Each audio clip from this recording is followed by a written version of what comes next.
Okay, we are at the workshop portion of the meeting, which is a budget workshop. Is Lori's leading this? Is Lori leading this? We're kind of working together on it. I can go ahead and get it kicked off if you can pull up. Let me just share. How about that?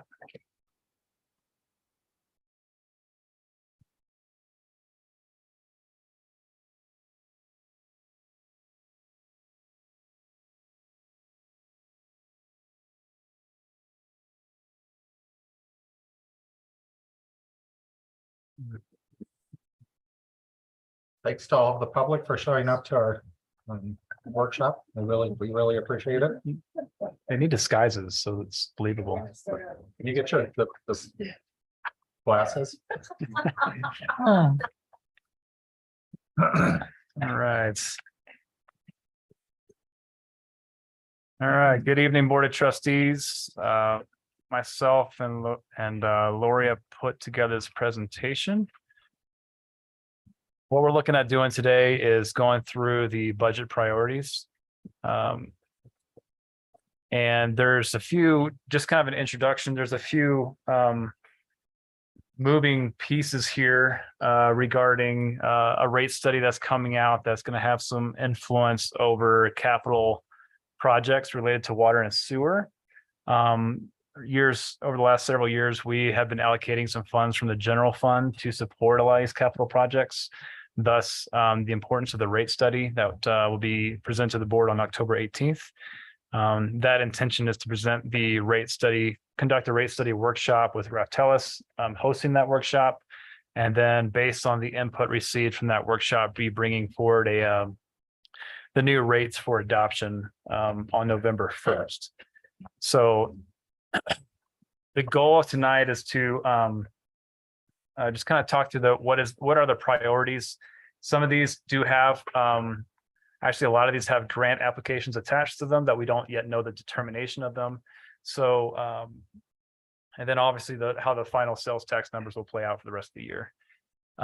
So kind of walking through this, we just want to have just a good discussion and see, we'll kind of walk through 10 priorities and have some discussion with the board. And on the last side, we can kind of prioritize which of these budget projects should take precedence, and then we'll be working to massage these into the budget, and then ultimately be able to show you which projects are not making the cut as of our current numbers, but as things change based on if we get awarded 1.5 million, for example, we're doing a October 24th presentation to DOLA and Avon for Clayton Court.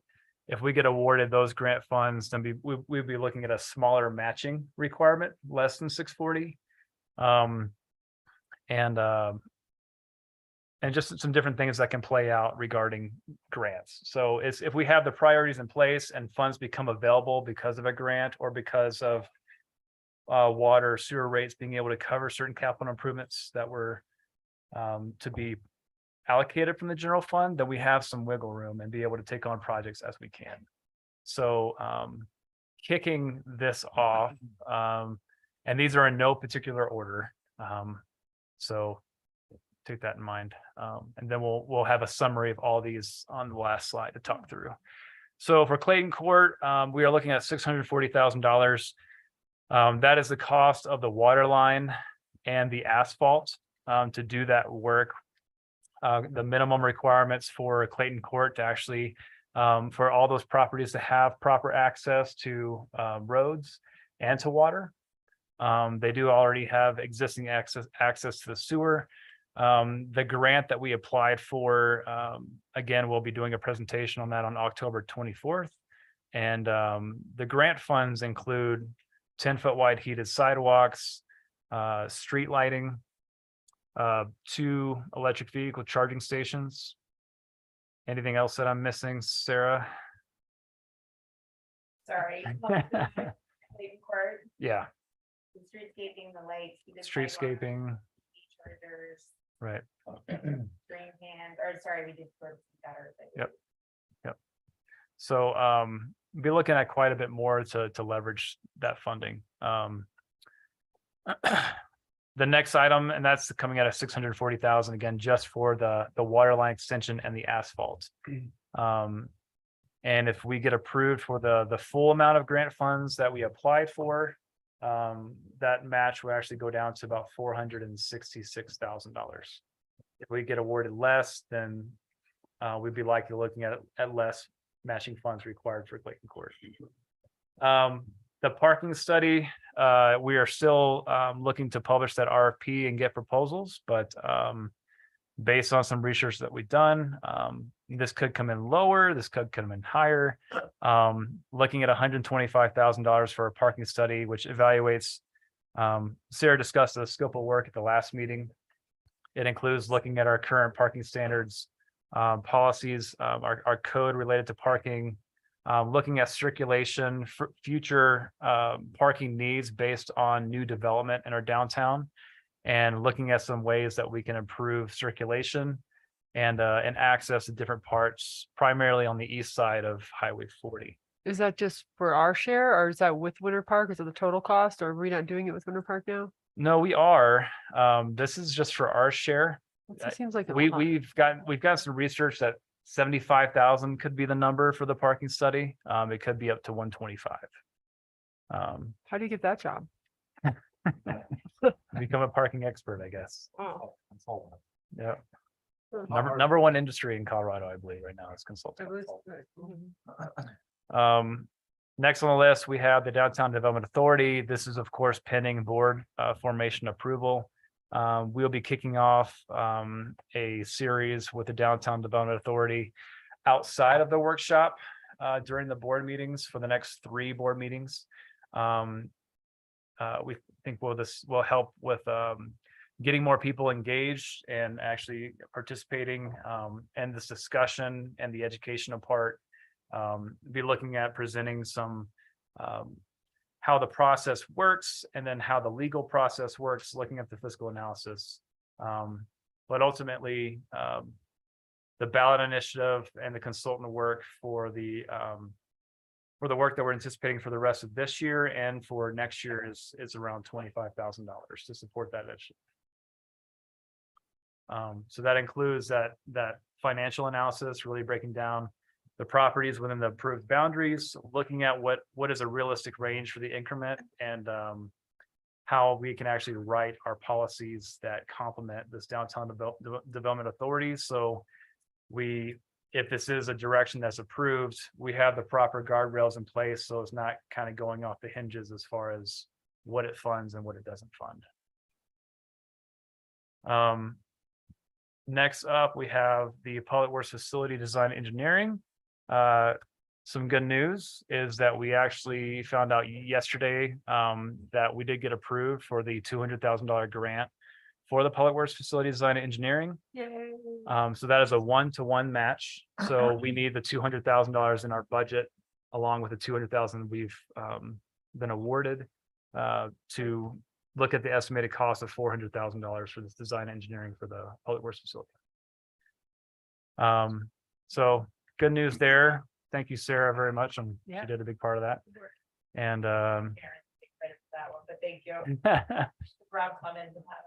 there you go. Well, All right. And next slide, Michael. Next up, we have Lions Ponds improvements. This is for the bike playground. I'm looking at $150,000 for a GoCo match. We do have a little bit of flexibility with the match. It could be significantly less, it could be more, depending on how that GoCo application goes. We can adjust that number as needed. But for the purposes of today, 150,000 could get through the design engineering for what the board and the community wants to see for a bike playground or a bike park, whatever you want to call it, at the Lions Ponds, and go ahead and be able to get that first phase of that building in place, and get something up and running, and then be able to add to it over time if we're not successful with the GoCo application. Next up, we have US 40 Fraser Winter Park bike path. That is a repaving, so that is a 1-inch mill, 2-inch overlay for the paved bike path between Fraser and Winter Park along Highway 40, otherwise known as the Fraser Winter Park trail. So that's the name on Coatrex. I actually looked it up on Coatrex because I wasn't sure either. But that actually has some pictures to show you. So that'll just be paving on the top of the existing, or they're gonna crunch it up and One inch mill. So they'll bring it down, they'll carve off an inch and then they'll put 2 inches on. I know the challenge on it has been the rodents burrowing, making tunnels. And then the pavement collapsing and creating the gaps. Yeah, we've had a lot of issues with the rodents this year for the gardeners specifically. But I believe that's what's caused the damage long run to that. Okay. And it seems like that should be addressed instead of just covering it with Band-Aid. Okay, that's a good point. I didn't know that was impacting that. Thank you. Maybe Band-Aid, is it nice in there? Collapse it. Kill the rodents. Makes dangerous gaps, especially for the skateboard. What's your solution? Peel it off and then lay down, Think- have good peat cloth or something that goes underneath it so that doesn't collapse. Take up all of the asphalt? Was that? There's no material you can put under asphalt that won't collapse. Except for metal. Well, not like dirt. I mean, it might collapse a little, but it's not gonna fall in 2-3 inches. Anyway, I think it's worth looking into. Because that's why we're having to repave it. Okay. At least that's my opinion. And I'm That'd be sticking a to good it. question for the biologists that we're working with Yeah, on a few. and- projects. The road I mean, guy. if they're putting a 2-inch mill on Highway 40, a 2-inch mill on a bike path should last a long time. Yeah, right. You would think. We saw how long that US 40 last time. For your Colorado. Yeah. So some pretty significant sealing that's been attempted in a lot of different places. Right, you can see the Um, size of those gaps.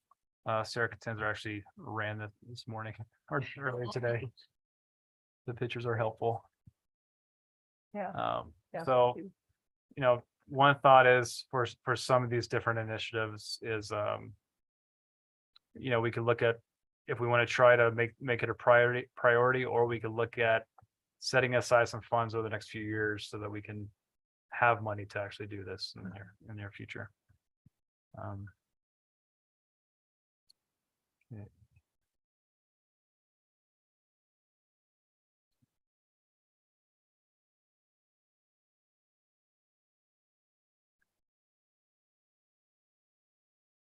Did you say we funded the public works facility design and engineering? 200K.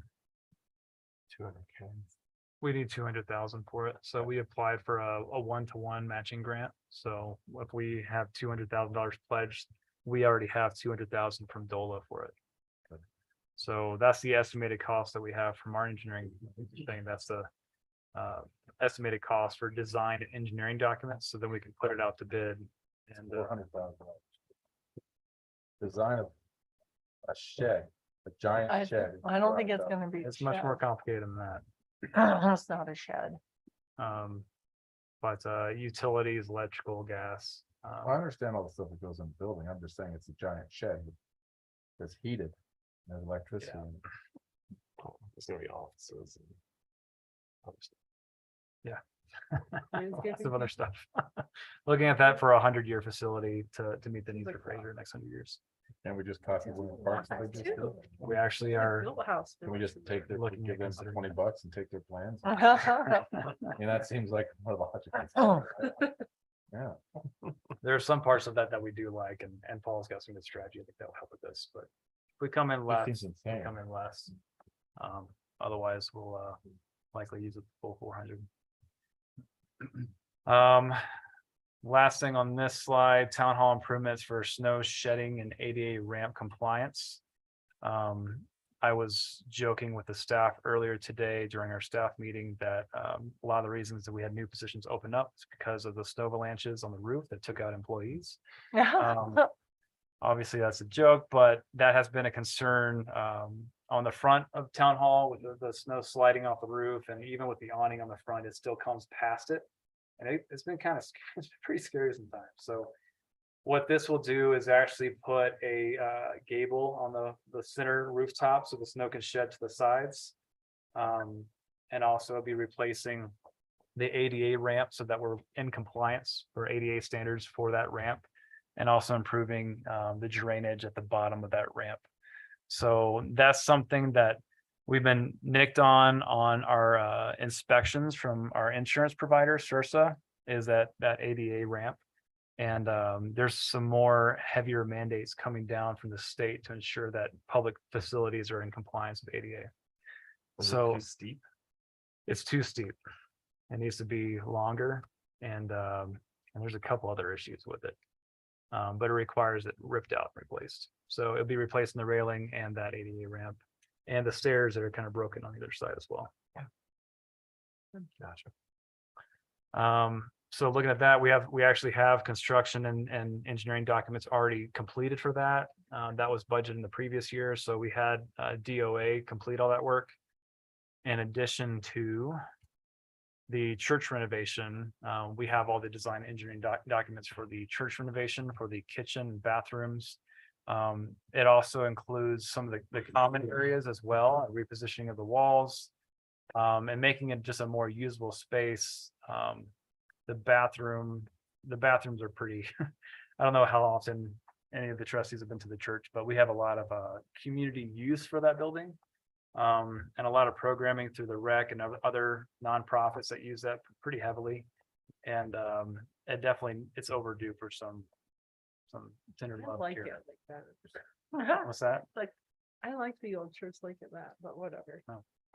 It's nostalgic to me. They're itty bitty. Well, you can't get a wheelchair in them. Yeah, that's the other thing is they're not. Okay, you got You me. can barely get a big Fix person in it. them. That's a little bit of a larger project. Otherwise, this could be one of the ones that we look at budgeting over the next 4 years. $100,000 a year would be able to get that done in 4 years. So that's another project there. Sidewalks. Katie, I did not forget your sidewalks. Thank you for putting that on there. So looking at some sidewalks on Norgren, from Mill Avenue to the Fraser Elementary School, looking likely on the west side of Norgren. If you drive that road during before and after school drop-off times, there's a lot of kids walking along that road. The sidewalks have been something that Katie's kind of pointed out as something that she'd like to see. So $150,000 would actually work to build 5-foot wide sidewalks all along Norgren to the school, and also from Eisenhower to from Norgren to the railroad along Eisenhower. So I think that would work really well, improve a lot of safety and circulation for off-highway, off-road pedestrian ways. So at what point will we need to resurface Nordrhein, do you think? Because it seems like the side, if you guys ended up doing work on Nordgren to shift the road and have the sidewalk on the east side, because then you don't, kids aren't, if people are going down to Eisenhower, they're not crossing traffic. They're going into the school. They're not crossing traffic twice. Anyway, that's just a thought. It seems like it would make sense to tie it into a bigger project, to be able to shift the space so we could have it on the east side. So the east side has more intersection crossings, Oh, Byers, Okay, Fraser. Whereas if we're on the west side, we actually have room in our right of way. okay. There's a section where there's some fences on the east side that would have to come down. We'd have to maybe acquire some property. And we do have some new fire hydrants, I know. They would be in our right away. So on the, Okay. currently looking at what we have without going through design and getting stakeouts. Okay, The west side seems to have room and you only have to cross Eisenhower and Muse. okay, Great. Um, okay, that so, makes sense. There's also a problem crossing, and it will be even more now that the mill apartments are there, which is great, more kids, but I don't let my kids go walk to school because of the railroad tracks right there across Leonard, the little hill, they fly across the street right there, and the crosswalk is like in a blind spot. Yeah. So there's no way, you all know what I'm talking about, right? You go over the tracks, there's a hump, and people go flying over, and Right. that's where they're supposed to like walk across the street right there. Yeah, There's just no way. Mhm. So will it be on the south or north side of the street, the sidewalk on Eisenhower? so this would be on Norgren. so it's gonna be on I Norgren. thought the sidewalk was gonna run along Oh. Eisenhower too, no? We could put it on either side of Eisenhower. It doesn't matter. It's just, that's the length. I mean, I didn't look at which side to put it on. We can have that discussion on which side we put it on. We're not gonna put any construction across the railroad tracks yet due to Amtrak's planned work. I don't wanna put Right. something in for them to tear it out. And then we don't have to get back with the railroad and get rail pros and get all the engineering and the flaggers and all of that stuff again. So the idea was to get it from Mill Avenue Apartments to the school on Norgren. And then to make that connection from Leonard back up so that we have a connection other than over the tracks. Wasn't the developer gonna help us pay for some of that sidewalk? Wasn't that in a thing a while ago? We had talked about that, Yeah. but I don't think it was ever a mandate. Well, we talked about burying all the power lines too back in. I thought if he 80s, was 90s. gonna build that, well, let's be real for now. How do you If- remember? Wasn't it if the street went through Norgren, he was gonna put a sidewalk there? Was that not right? Wow. Or no? Did I remember that? When I do remember bringing it up. Through Norgren, when Clark when the street got passed to go through Norgren right there, I thought he was required to put a sidewalk in. We talked about it, but there was never, I wasn't You on the never board then, agreed. but I remember that. yeah, it seemed appropriate when we were approving all that for amount of traffic that would be coming and the kids coming into schools. You can always ask. The Clark didn't build in town. I wonder if it's written in there somewhere. So, thank you for including that. Well, the county would have to have an agreement with the town too. Right. There was a traffic thing that we did for now. No, I know, but he didn't build in the town. Remember, we didn't annex in that property, so. No, this was after, this was when they were going to have, the connection to Leonard, Mhm. straight through, and we said no to that. And I believe that's the part of this discussion. Yeah, and they went to Norgren instead. And I think if he's gonna funnel his traffic from the county into the city like that, then he should have to pay for the kids to be safe right there. And that's what it was the discussion, I believe, but I wasn't on the board then. We can take a look at Can we the look at it and out-of-town see? service agreement and see if there's any provisions for that. Thank you.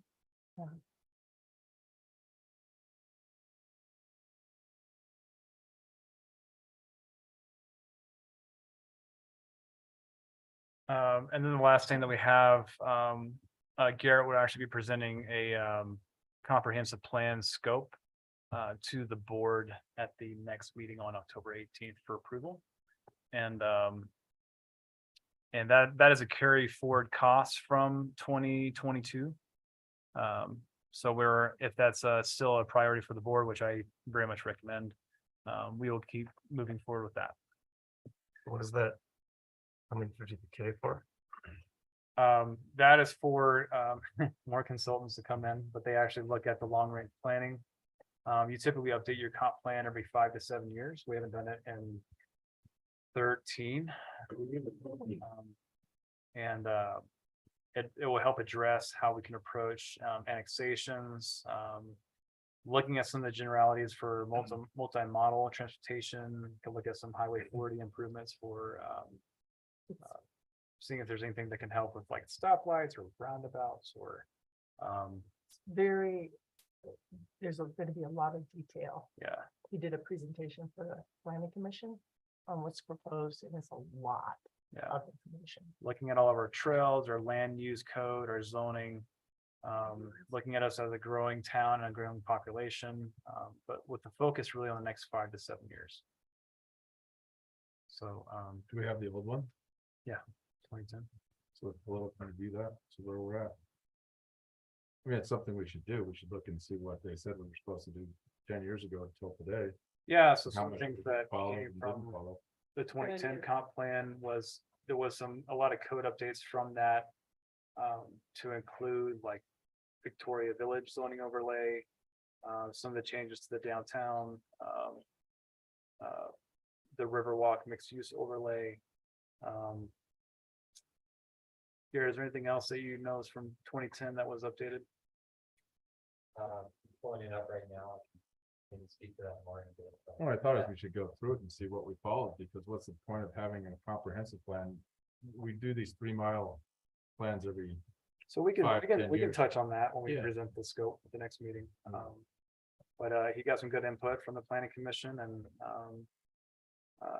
kind of added to the scope there, and it was a good conversation, so. does it do our water as well to see what we need to do? Or is that a different comprehensive plan on the water? It depends on what you really want to focus on. We will have some focus on the water for our existing needs within Fraser. And then looking at water for like annexation and water treatment plants, and things of that nature. So it'll be able to take into account all the water work that we're doing this year, to include a hydrology model, a water master plan. And that 10-year CI capital improvement plan for our water and sewer infrastructure. When do we have our next, because of budgetary time, when do we have our next meeting with the water lawyer? We have some questions about that pond and what I've heard rumors of that could happen with that water right if we don't pay attention to it. Yeah, we've been meeting with them, between Paul, Lucas and myself. And I think we're looking at trying to schedule something else here soon. Your concern was that the Wishbone Pond was too far to the east. No, the issue is the pond that we've been negotiating with Clark on his property. There's only a few locations it can be moved to. If we don't get it to move to one of those locations, it goes back to the state. If it goes back to the state, it comes up for grab. There's more issues than we think, and I want to know what the truth is. I want to know if it really is at jeopardy if we don't get the pond built, or if we can move it to whatever piece of land we want to at will. Because if we can't, that's a lot of our surface water rights. Excuse me, what is the Wishbone Pond? I'm not familiar. It's in Cousins Meadow. It's in Grand Park. It's just shaped like a wishbone. Okay. But yeah, it'll take a look at a lot of those different things. Yeah. I just wanna make Right sure behind the it's protected. brewery. Okay. Yeah. Next to the brewery. Had to You start. go up on the hill and look down, you can see it. Oh, okay. Started digging. I didn't know that. Okay. Yeah, I'm not worried about its location. I'm worried about its the water that the town has.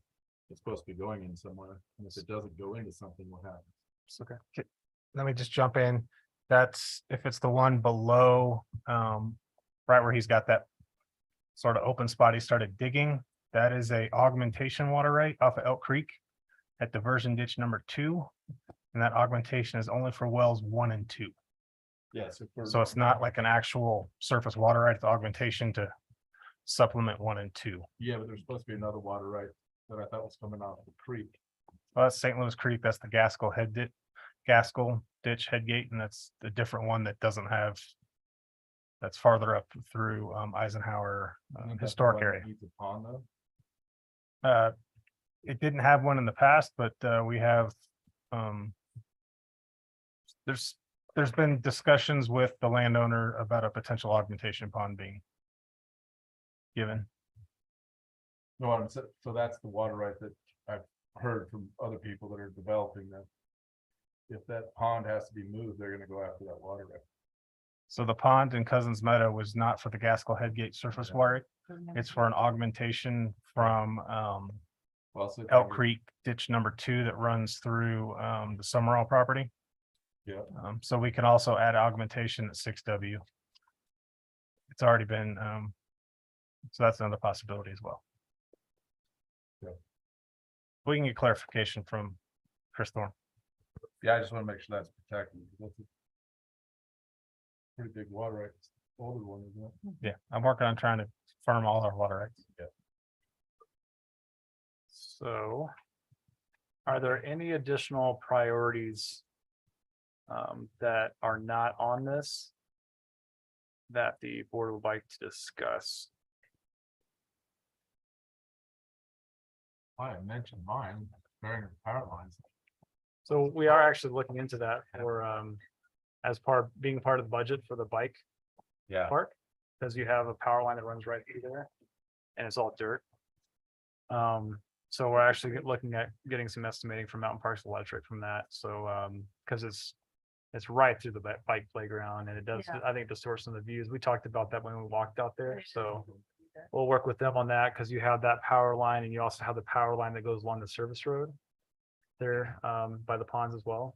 Well, you know, like, we had to bury the power line between them and Barry, but then the street was wide open.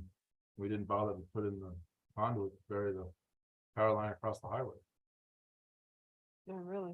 I mean, it doesn't, Yeah, we should have done that, huh? at least put the conduit in, so we just pull it through instead of having to dig up the highway. Too late. Well, that's the forward thinking. Dang, Bars Avenue. Yeah. Maybe we're Right. a little late. I mean, we're a little late too. We should consider that. I don't know if that was considered for that project or not, or if it was. You know, if you back into it with your truck, it's free. The fall. So one good thing is they would not have to dig the road up. They could actually bore that. Yeah, and Still, it's another board, so Yeah. just laying the pipe in it, they were finishing off the top. first I heard of it is when you asked it after we'd already paved the road. Yeah, well, I just thought it was pre-planned, I assumed Makes sense. Oh. the rest of the line was buried, then I saw the line still up after the road was repaved, I'm like, why? I don't understand. Yeah, I got an estimate once for my house, you know, that I was like, it's like freaking Kathmandu back here. Can you please bury these? And it was super high. It was like $800, I think, a foot or something like that. They had told me like 10 years ago. Yeah, It was a lot. it mainly comes down to the concrete and the asphalt, and we don't have that compliance ponds, which is helpful. Or They the said all new alleyways yet. construction is buried. So don't pave the alleyways yet, that's where all the power lines are, Mhm. get those buried before we pave those in. We can add that as a future line item on these projects as we move forward. But that was one of the biggest complaints all through the eighties and nineties was how ugly the power lines were. The views. That's my buyer's view. I kind of like it. That's, it's like perfect. And then it just has that like power line through. I like it a little bit too, you know, it's like a We're little, gonna divide. it's not perfect. It's That's flawed, you know, I like it. But the grunge band coming a out. little gritty. It's a little, you know. Any other priorities in the budget?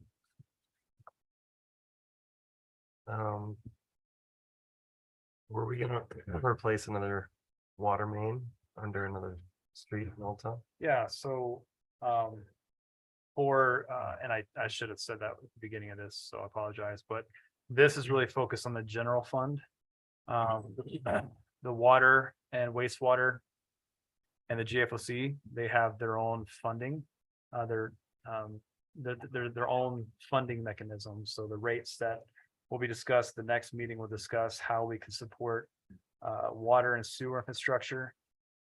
So for the purposes of this presentation, this is looking for budget priorities that do not include water, the water fund, the wastewater fund, and the GFOC fund for the wastewater treatment plant. So we're looking about $1.8 million.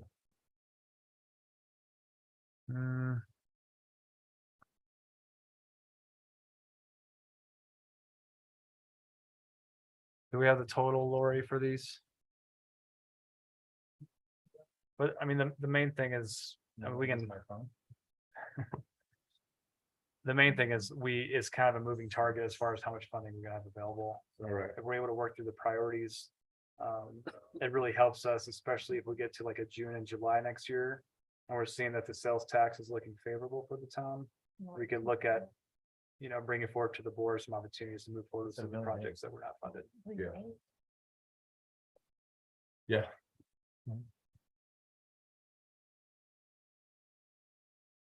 I just can't believe how much consulting costs nowadays. Same price as a sidewalk. Pretty Cool. crazy. Winter Park, when we look at burying their three-phase line, they're finishing it.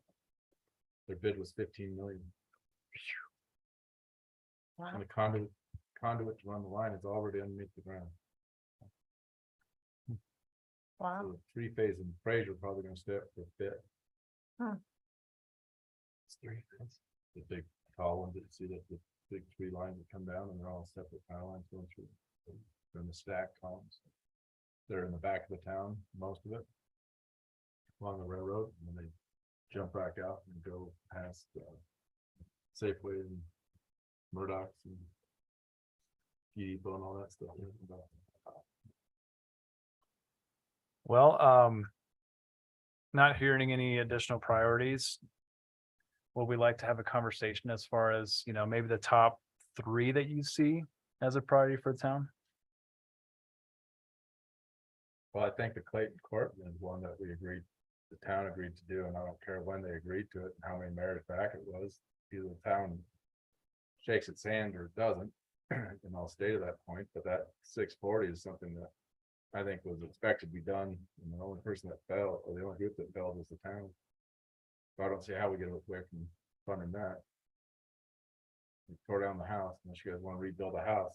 I'll guarantee it's more than 640 to rebuild a house.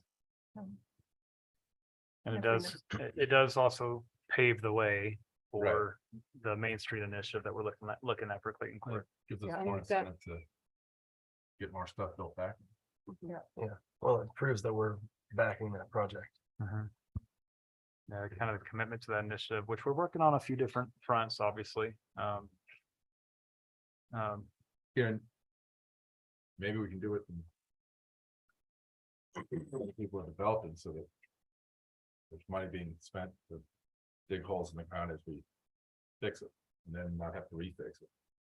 Well, maybe we could try to plan that out so we don't pave it before we put the power lines in. Well, the main thing that we've talked about is stubbing out water and sewer lines, service lines for any developing properties. So we'll be able to phase this so that you have a few years so we can work with the property owners to figure out what they want to build and get it platted. Right. And then from there, we can go and pave it, put in the curbs for the sidewalks and figure out where the best locations for the charging stations, street lighting, streetscaping, all that good stuff. That's right. Thinking ahead and working to build out. The plan. charging stations, they take 3-phase. So it was left kind of open our grant application for a level 2 or level 3. Level 3 charging stations do require the 3-phase, which is available there at the HTA parking lot. If you remember the conversation several years ago, when we put them at the Lions Ponds, we did present the HTA area as an option because they do have that ability, but we could be looking at level 2, level 3, depending on what the funding comes back as, or the infrastructure that's there on site. So are we gonna start funding the visitor center? We're talking about deals that Right? the town made with that same family.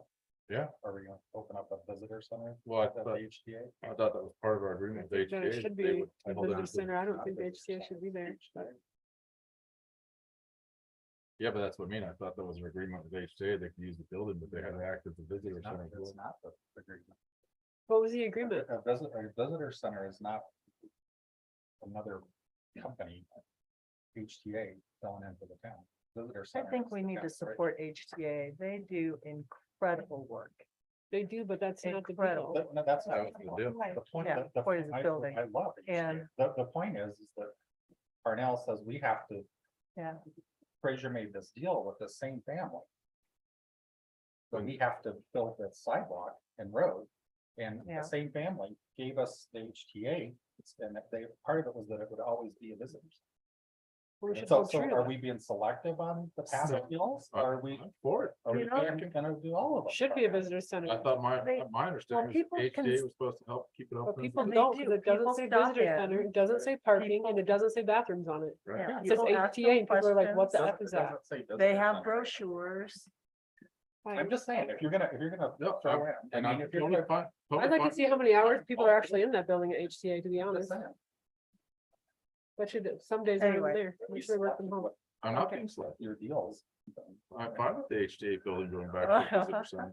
Isn't that up for negotiation? Isn't that in December or something? Should be a visitor center. It goes with our MOU with the Headwaters Trail. I'm not saying kick HTA out. I'm just I am. trying to prove a point to Parnell, that Parnell is trying to be. You're not proving a point to me. I am We, if proving the it. town, the town Okay, made good the luck. agreement, then it should be a visitor center. Okay. I'm It not was being donated as a selective. visitor center, correct? Yeah, That was the that deal. that was And the deal. people do stop by there and visit. Well, how would I know to, How do- I how do can, people because know no one it's knows. that? it's a- Well, because it doesn't say There's visitor no sign to information. it. It It used to used say to. that. It's not. There's no one there. I mean, big. Just I a think like- desolate I think like any other, asphalt, no parking. any other development should pay for itself. And if people want to develop on Clayton Court, they should develop. I mean, Clark just walked in. We don't create roads we don't build roads for Clark. He does. Yeah, but the agreement that the town made with the I know, Claytons and the was, agreement is gone. we'll give you act, because the town failed to keep their word. Not because some contractor didn't show up, or I'm some just- developer didn't get built, or somebody went bankrupt. The town decided, oh, we'll just wait till 1998, and then we don't have to keep our word, okay? And then they tore down the building, A lot of stuff, so. so. So we can make that a discussion item at a future board meeting if you like. You know, if you're staffing a facility that's off-site from town hall. You know, I think town hall has very much been used as a visitor center, and we have staff here. And we have lots of brochures and maps and stickers and things that we hand out. We should all be at the visitor center, right? To give the house back to the Claytons, let them sell it. Yeah, exactly. Yeah, We Seriously. can Discuss No, this. seriously, if you're not gonna keep your word on a deal.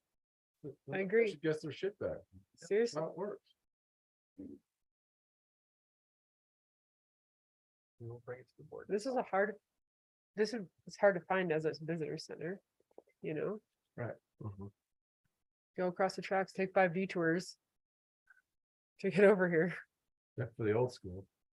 Not the old church. the old school. The parking study is a difficult one for me to swallow, $125,000 for the count. I'm out on I that. mean, can I get that job? That's what I'm saying. I'll go out and count the parking The spaces. parking, We could put a parking It's sign not at the offensive. visitor center. no offense to Weird. people that want to do the parking lot, but, or the parking study, but it sucks. That's how the parking is right now. It sucks. So we know the study. We need to figure out a better parking plan. Yeah, But it also- Can we not, can we skip the study? Yeah, and just go get the straight plan. To actually building parking? Yeah. Yeah. Thank you. But if it includes Who's designing the parking? connectivity, Because I don't want to be in Should charge we of get this. that Can Like spray a paint comp- on Well, what it exactly- tomorrow. what Bottle exactly of is wine. the That's a White part of can it, spray we paint, I'll do it. actually It's put gonna something on. provide a way forward, recommendations for construction. Actually, recommendations for how you could improve parking and looking at the scale of what's to be developed on Clayton Court. Yeah. You are looking at a narrow corridor between Highway 40 and the Fraser River. I mean, if you want, we can look at breaking that up. If we are looking at some consolidated parking through a structure approach, we can look at just where that could go. And funding that through something like a downtown development authority if that's approved later this year. So how much do we have to spend? Just generally on all these projects, how much over are we if this is 1.8? What do we have to look at? Cutting out? So. Our best guesstimate right now is somewhere between 1.2 and 1.4 million that we have available for these projects. But that's also contingent on what the rate study comes out back to be. What our grant success or lack thereof looks like here over the next several months. And then if things are looking really good at the end of this year and into next year, we can look at if we hit certain milestones for sales tax revenues, then we can look at implementing some of these projects as well. So maybe the next one on the list can become the priority. Well, so long as the parking study includes that connectivity element where we can actually take a look at the roads Mhm. and the access that we need to go with it. Mhm. And where we can add, what would be one way, add diagonals to improve I think traffic flow and there's I mean, something I to be said understand. for it. parking things are important, but I think the planning commission could look at the few roads we have in town and figure out which ones could become one ways and which ones could have diagonal parking on them. And start there with our parking situation. Or figuring out what properties would be better for out of town or in town, but at the ends of town, parking areas. Over on the corner of 8th and 40. Do a parking lot over the gas line situation that we have over there. Make a parking lot. Down by the old visitor center. We're giving it back, but we're not. There's parking there. Okay, so let's, So we could look at a different approach with parking. Is that kind of the consensus of everyone else? The approach to the parking study, do we want to look at changing our approach to that? Maybe we could start with the planning commission. We could work with an engineer to see, okay, we've identified these areas as being the most beneficial towards parking and circulation in downtown. If punching through, acquiring the easement for the road connection and the HTA parking lot, connecting that along to the out there to the north of the Holiday Inn and connecting to the stoplight there next to Safeway. And then just looking for feasibility for where a parking garage or just starting out with a parking lot that could go Right. vertical for a parking You can garage. literally put almost Road. buy a piece of property for the price. Just- You just saved us $125,000. That's what I'm Holy saying. Good job, Mike. They're getting started. You It's not just that said possible.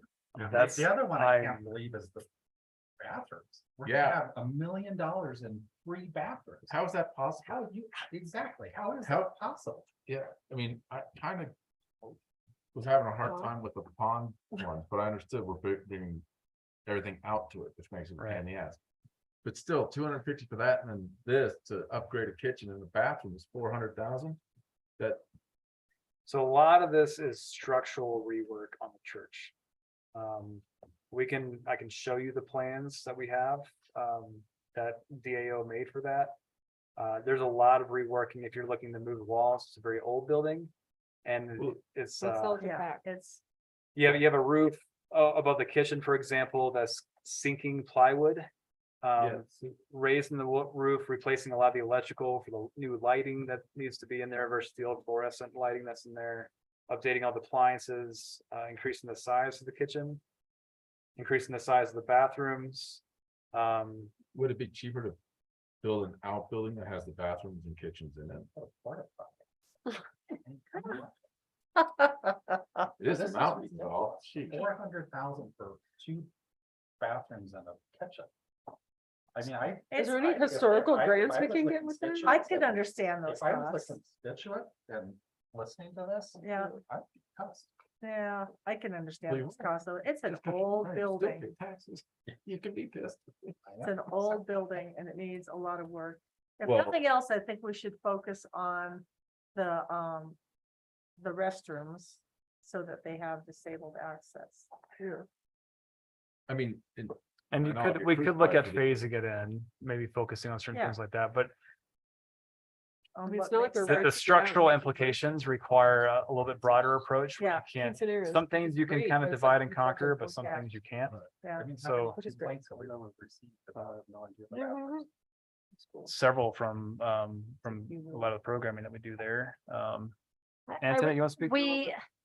I don't receive a lot of complaints, but if you've been in the bathrooms, they're really small, and I've had people who are elderly, trying to use those bathrooms, and we've actually had them like pull the sink off the wall, trying to use that as a grip to get out and up and out of those bathrooms.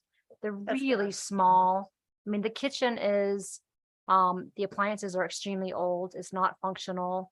The church is getting programmed more and more and being used quite a bit more. By the rec or A lot of it's by the rec. We do have private programming or private use of the church. It's a community asset. It's not a moneymaker. I'm gonna be honest with you, but it is a huge asset to our community. Why don't, instead of, it's a rec instead of space. the town spending $500,000 or 400, why don't we talk to the rec center and see if they want the building? And let them fund. because at some point, buildings, and don't get me wrong. I mean, if that's, keep the building somewhere, if that's what's driving this vote is the rec center's programming. Not Okay. forever, No. though. No, There's a No. lot of other people that book it. I do believe it would be more used if it was more functional. Mhm. We do have a lot of people inquire about doing weddings and events in there, but the kitchen is pretty dysfunctional. So to really use that kitchen is not very, it doesn't really work very well. I mean, Birthdays, Yeah. graduation. Yeah, a lot of stuff like that, you mitzvahs. know, and we So- did, But we it's The did rec doesn't pay anything to keep that building up, is that right? They just do a the little rec bit. has an IGA with the town, so we do a lot of, they do stuff for the town, we do stuff for them. So it is an IGA and we do review that. We actually did rewrite We that did it last just year like last year, to yeah. make sure, like they mow the lawn here, they help us set up for picnic in the park. I believe they do some snow removal. I mean, there's quite a few different things that they do for the town Right. that does make, it's kind of a swap.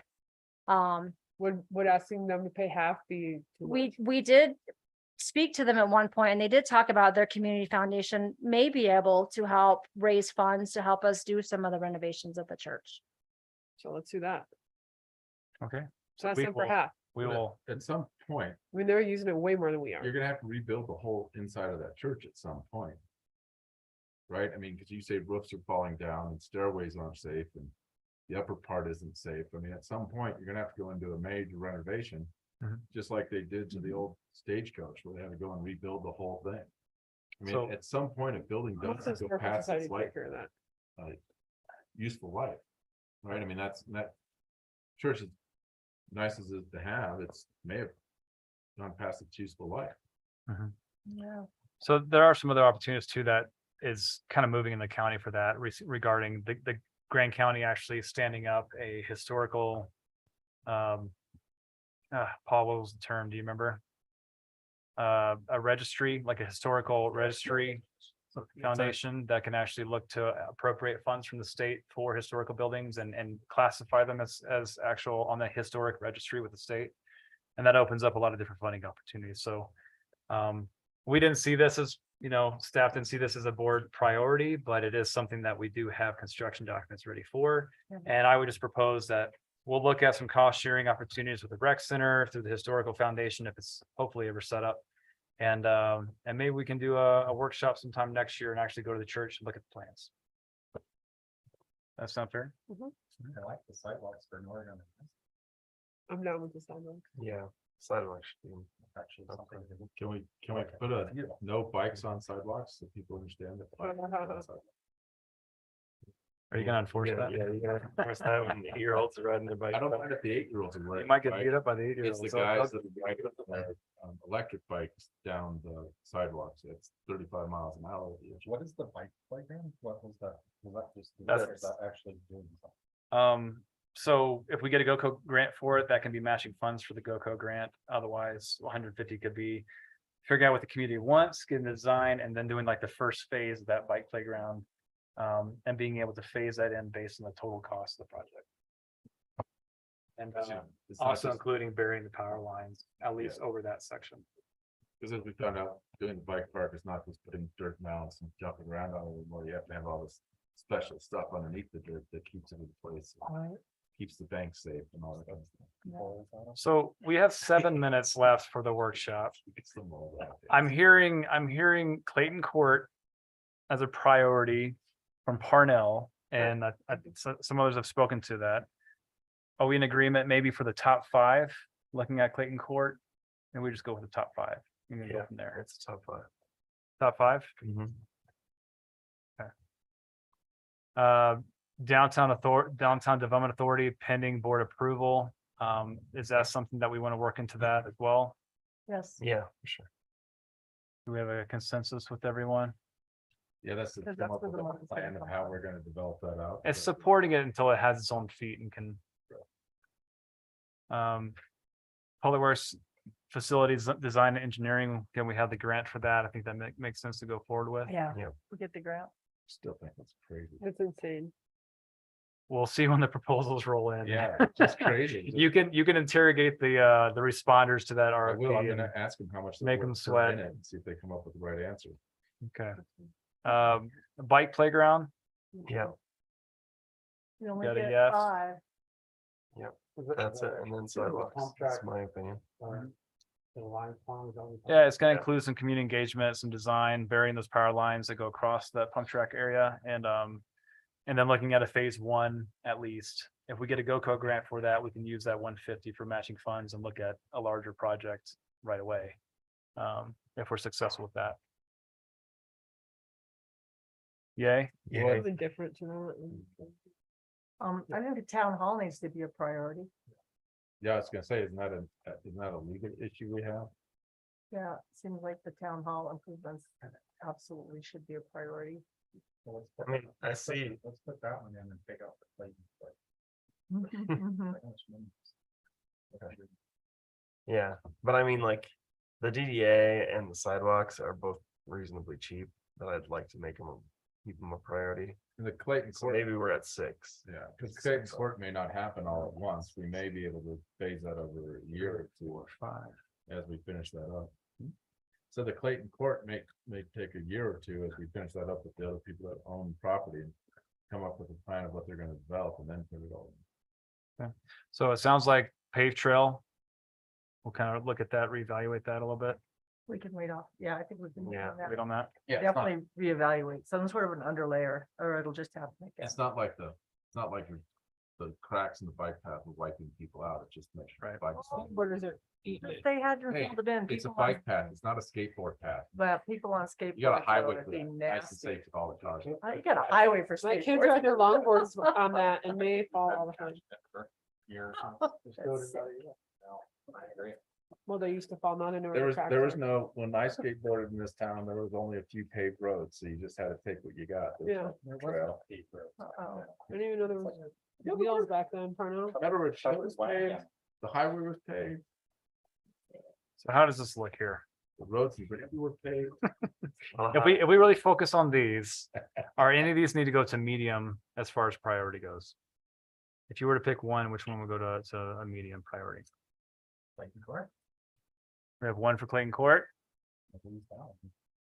The Public Works Facility Engineering and Design, but we have a GoCo grant for that. Yeah. No.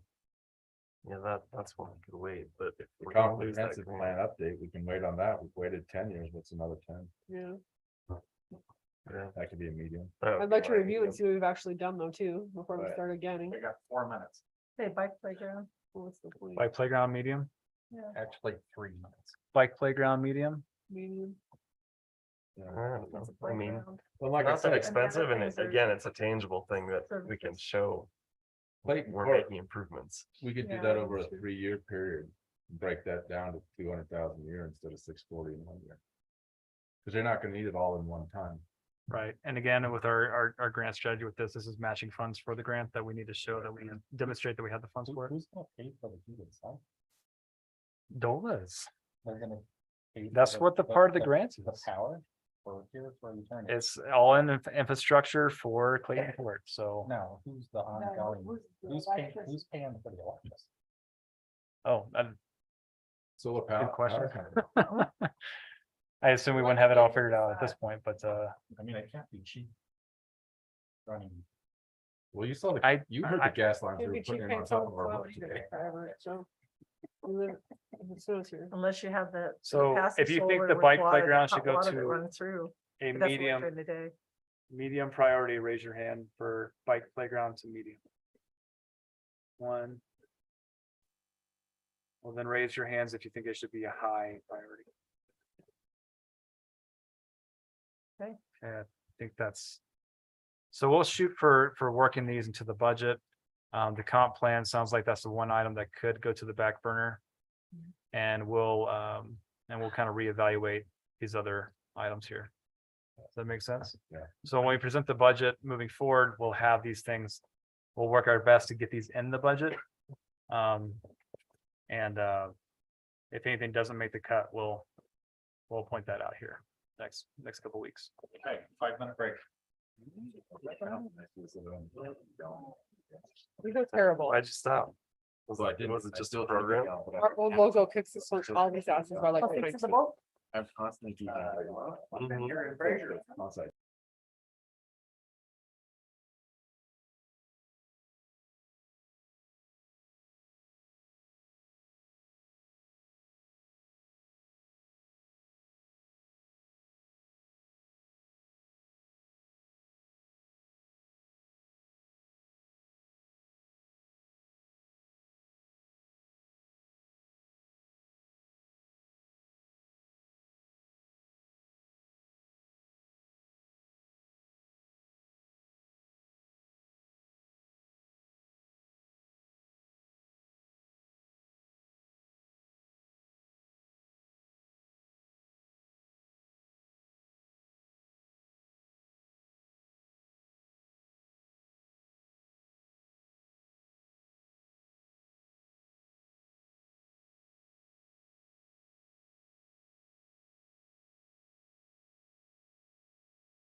Okay, I'd like to go ahead and call to order the town of Fraser's regular meeting on October 4th, 2023 at 7:03. Order, can I please have a roll call?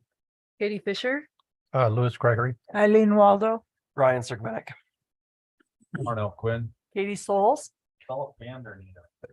I'd like to make a one slight addition to the agenda, and that would be to add at the beginning of discussion, possible action, a budget message from Lori. So if I can have that addition and a motion to approve the agenda. So moved. Second. Any further discussion? All in favor? Aye. Opposed? Then can I have a motion to approve the consent agenda, which has minutes from September 20th and resolution 2023-1005 on it. And then 04. 04. Did I say 5? Uh-huh. 04. So moved. Second. Any further discussion? All in favor? Aye. Aye. Opposed? We are now at open forum. This is when the public can address the board for items that are not on the agenda. You'll get 3 minutes. Raise your hand if you're here in the building, and raise your hand digitally online. And you get 3 minutes. You get one shot at this. You can't come back, can't bank your time, can't give it to your best friend or your spouse. So is there anybody here in the building that would like to address the board? Hi, Clark Lipscomb with Grand Park. I'd like to address the board. For those of you that were not at the planning commission last week regarding a height variance request that we made. I was sorely disappointed in the staff presentation and some of the planning commission members and how that was handled. And in particular, your staff baseline presented a completely inaccurate and erroneous presentation with mapping that is kind of critical and essential to us, the town, et cetera. And I think it's extremely inappropriate for a paid professional that knows better to present such misinformation to the public, particularly in a kind of heated environment that had been ramped up by some of the planning commission members. So in particular, for those of you that haven't seen it, maybe you should get it. It was pertaining to the FEMA floodplain map over Elk Creek. And I believe Kent Whitmer was involved in it as well. And what they used was a very old FEMA floodplain, not the letter of map revision FEMA floodplain. Shows houses in the floodplain, et cetera. I don't think that's appropriate for any public entity in a public meeting to be presenting. I think your people, particularly them, are extremely highly paid. And I think they should be able to present complete and accurate presentations that are not biased and don't show misinformation. And we'd like, one, a correction by baseline, on baseline. Baseline shouldn't get paid for that work. And we'd like an apology from the town and a clarifying statement made that that was wrong information and we're sorry we used that information. And finally, baseline's been a problem since Ed Cannon got rid of Catherine left, and he decided to outsource this stuff to baseline. You now have a new planner that we've needed for well over a year. And baseline, in my opinion, guys, they're not doing you any good. They're not doing our community any good. And they're not doing any of the developers in our community any good. They're out of touch. They don't know what we need. And they're overpaid. And I personally think we need people that are engaged in our community in addressing community needs accurately, doing that type of work. So I would appreciate that being addressed, Mr. Manager, and get this taken care of once and for all. Okay. Anybody else here in the building? Okay, anybody online? You can raise your hand digitally.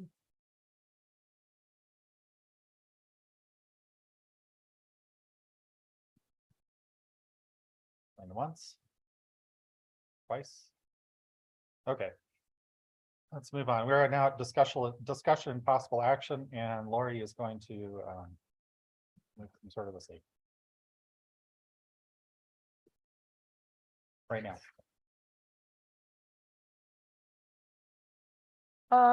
This is pursuant to Colorado 291105 from the state of Colorado. I'm submitting copies of the proposed budget to the board.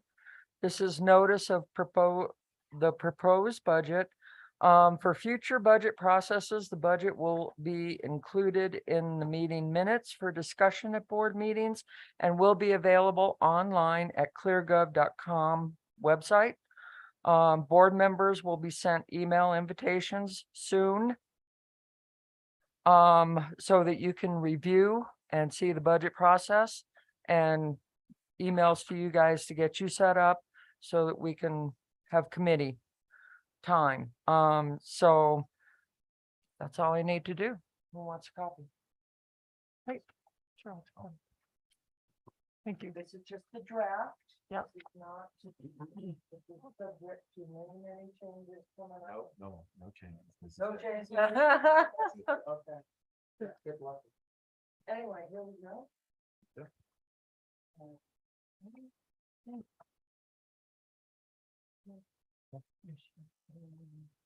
Thanks, Lori. Thank you, Lori. All I needed to do, if there's any questions, please email. Okay, great. We are now at Slate Communications Brand Discovery and Ryan Slate Communications. Ryan Slate, is that Ryan what Slate or Ryan Slate? What does that mean? I can change that to my last name. Sounds cool. Ryan Slate. If you were looking at my agenda, you'd think that that was your name, Ryan Slate. All right. Hello, everybody. Thank you for having us today. I have somewhere around 20 minutes. So I'll try to make this quick and leave some time for questions as well. I am Ryan Burke from Slate Communications. I am one of the founders. I believe a few of you have had talked to some of our colleagues over the past couple of weeks, Lacey and Melita. So you have a little bit of knowledge about this actual process that we're going through right now. But what I'm hoping to do is talk a little bit about the actual further down along the lines of the process, the toolkit, and what we're really trying to accomplish with the brand for the town of Fraser. So the trustees all have a packet in front of them. And if we can go to the next slide. Within your packet on page 4, you'll see the same slide on screen here. And what I'm going to do is talk a little bit about the process. This is very unique to local government. Slate's been working in this field for about 10 years with local government and rebranding efforts, or at least providing brand toolkits for local government. We specialize in local government communications and rebranding efforts and marketing and tourism. And so we have a process that we know is what we believe works really well because we work with the community. Most branding, when you work with branding efforts, when you work with corporations and larger organizations, usually not really looking to the community or the residents. You're actually just looking to internal organizations and leadership. And so what we like to do is we go to the community, we go to the stakeholders, we go to the town board, such as yourselves, we go to partner organizations, and we actually go to the town staff as well to gather as much information as we possibly can about how they operate, the character of the actual community, the character of the residents, and what makes their town unique.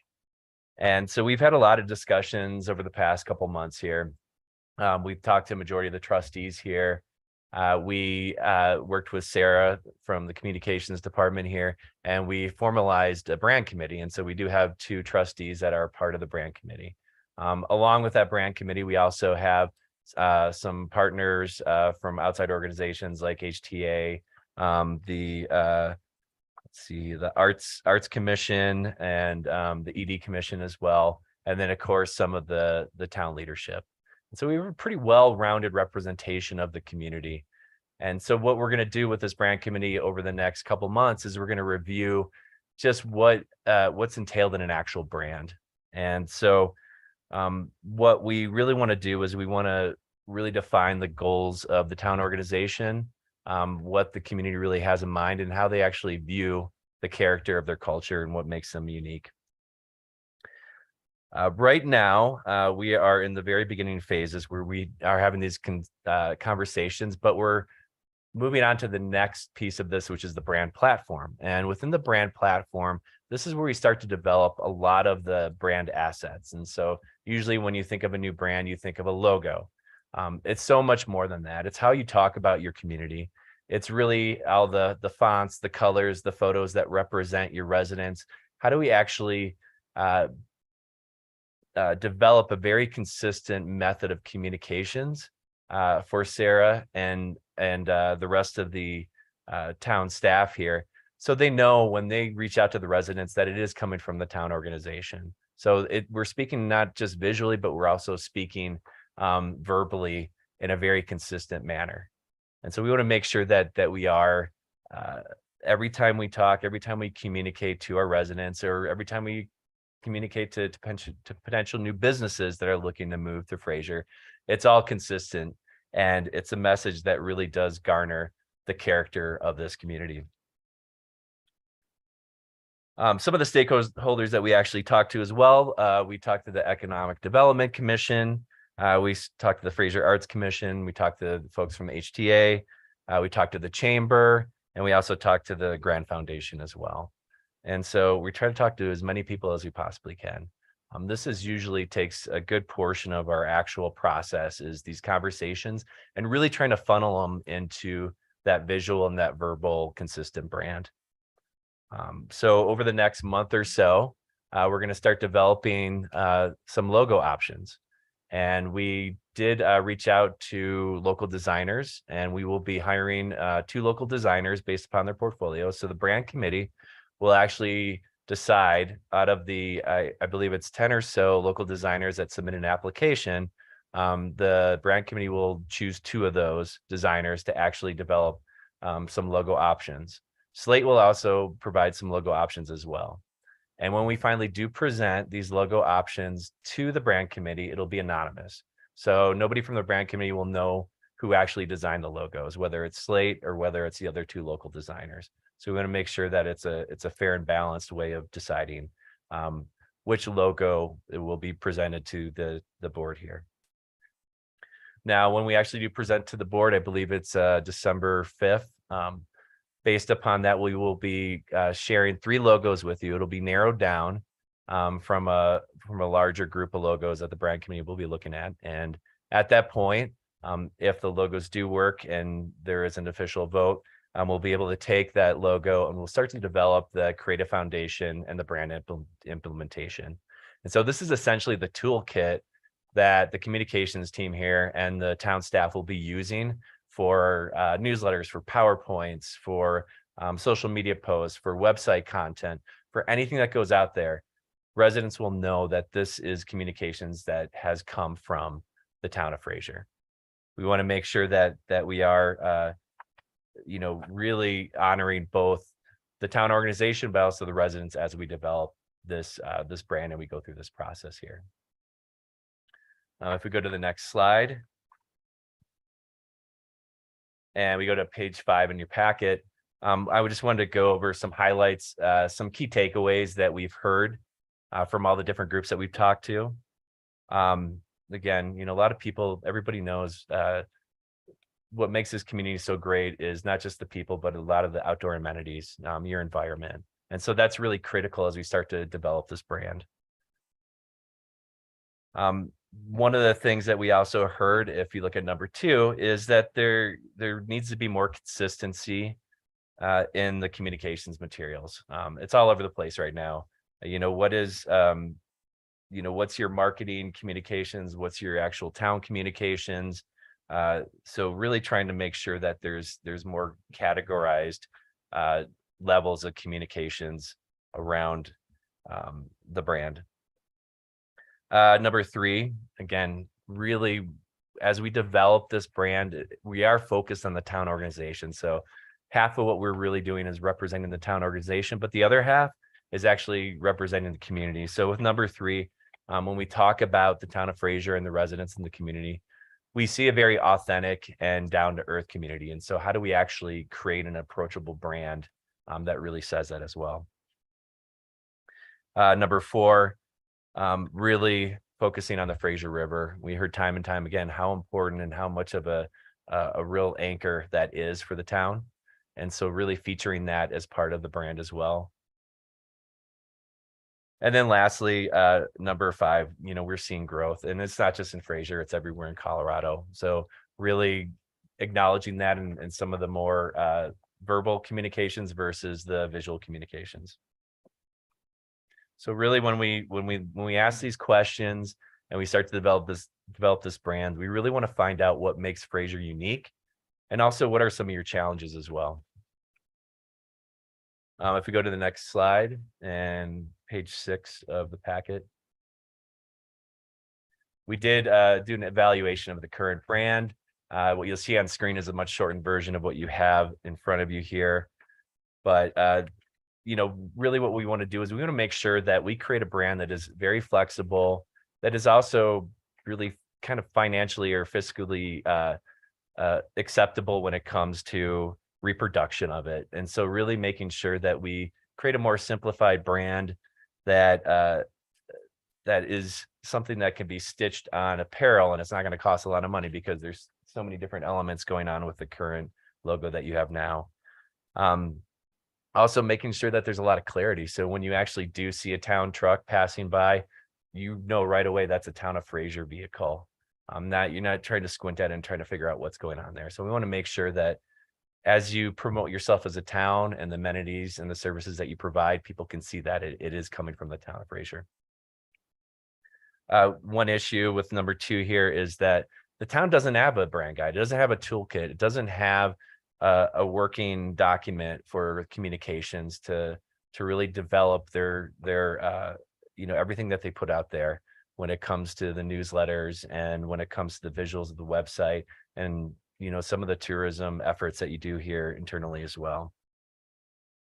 So when we talk about that, at the bottom of this, we struggle a little bit with there being a separation between the town of Fraser and the government services versus the Explore Fraser, your tourism branding or your economic development branding. So there should be a pretty clear split between how you present yourself, how you market yourself, versus how you actually communicate, and you want to be taken as a serious and professional town organization. Lastly, with the tone, Sarah's been doing a really great job. We've been following her posts, reading website content. There is a very, very warm and approachable tone to the communications in the brand, and that really is essential, especially with a community like this.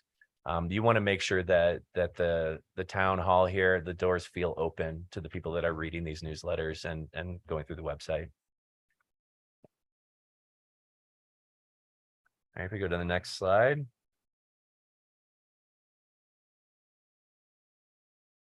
And if we go to page 10 in the packet. So just to clarify some of the questions that we actually did ask, we just wanted to share them in the discovery report here. Some of the questions are like, where do you see Fraser in the next 10 years? What are some of the challenges facing Fraser? What sets Fraser apart from other mountain communities? What types of businesses would thrive in Fraser? When it comes to the town organization, how is the town viewed within the community? What are some of the words you would use to describe the town as an organization? And then lastly, how could the town improve communications with the community? So what we heard from not just the board here, but some of the stakeholders and some of the staff, when it comes to the actual town of Fraser, you have a burgeoning art scene, how to embrace that and how to actually reflect that in some of the brand elements as well. There's a lot of interest in more locally owned businesses, more commercial activity. Of course, housing affordability is always an issue. How do you see a lot of this new build? How do you keep the character of Fraser? And how do you make sure that you hold on to that? Again, people moved here for the outdoors and the Fraser River again is a core element to this community. For the town organization, what we heard time and time again is it's a very approachable staff. And that's critical. I think sometimes as you grow and sometimes as you get more staff, you might lose that. And we see the staff and what we've heard is that is an important element and they want to hang on to that. And lastly, the town does a great job of communicating with the residents, but there's always opportunities to reach more residents. And so looking at some of those additional platforms as well. All right, if we go to the next slide and the next page. This one in particular is, we have 2 of these, and this one is focused on the town of Fraser as an organization. And these are, of course, some of the most commonly heard terms. And these terms are really going to help with our creative direction and really guide the visuals and brand assets that we're going to be developing. And so again, approachable. You've heard that time and time again, and that is critical. You want residents to be able to pop on your doors here. Friendly. The town staff is friendly. They're communicative. They're accessible and they're professional. On the next page and the next slide. When we look at the actual character of Fraser, the people, the community, the environment, we really want to be able to, I know this is a town organization brand and a town organization logo, but we really do want to integrate the environment and the favorite amenities into this brand as well. And so, you know, how do we take a local government brand, but also include elements like the outdoorsy and authentic and artistic character of this town? So we want to make sure that we embrace that as well. And I think that is it. So if you look in your discovery report, obviously it's much more thorough. I included some regional logo examples just to show you some of your neighbors, what they're doing with their brand. I put that in there just so you can see an opportunity to how can you really stand out from your neighbors here. So with that, I'd like to leave it to the board if they have any questions.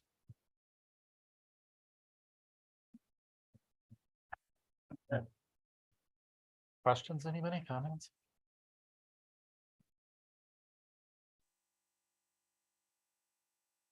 I think it started out really good. I like the 5, one of the ones you interviewed, I'm on the committee, so I think it's been going along well. It's been good. If we have another meeting Monday. I like our old logo.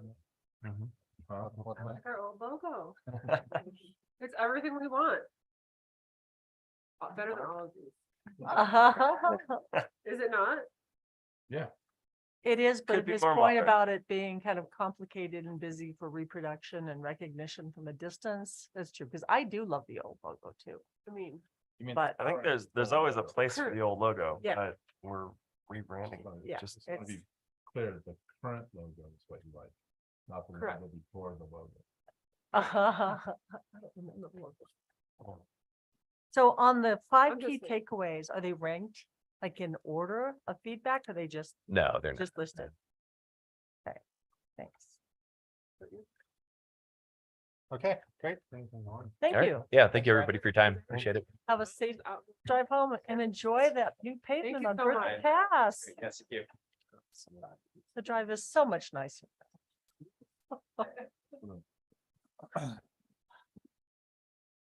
Okay, next is ordinance number 502, amending chapter 6, article 4 regarding alcoholic beverages, and Antonette's going to lead us on this one.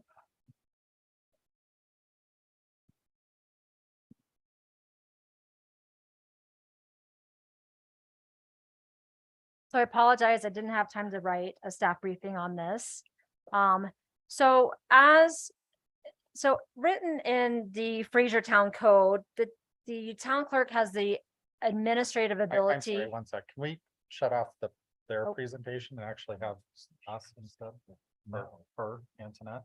Yeah.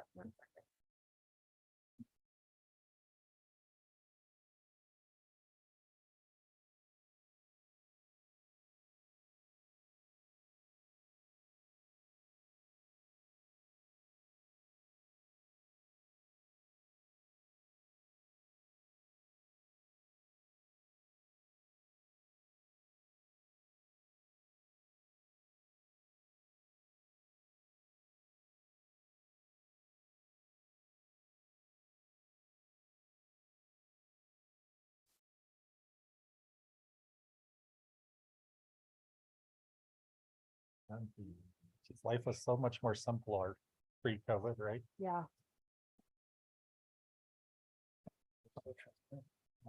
Definitely transparent. You guys set the quick stop share. Or just turn off the computer. turn it on. And back It's out. what happened when you and I did it Hit last week. escape. Hit the-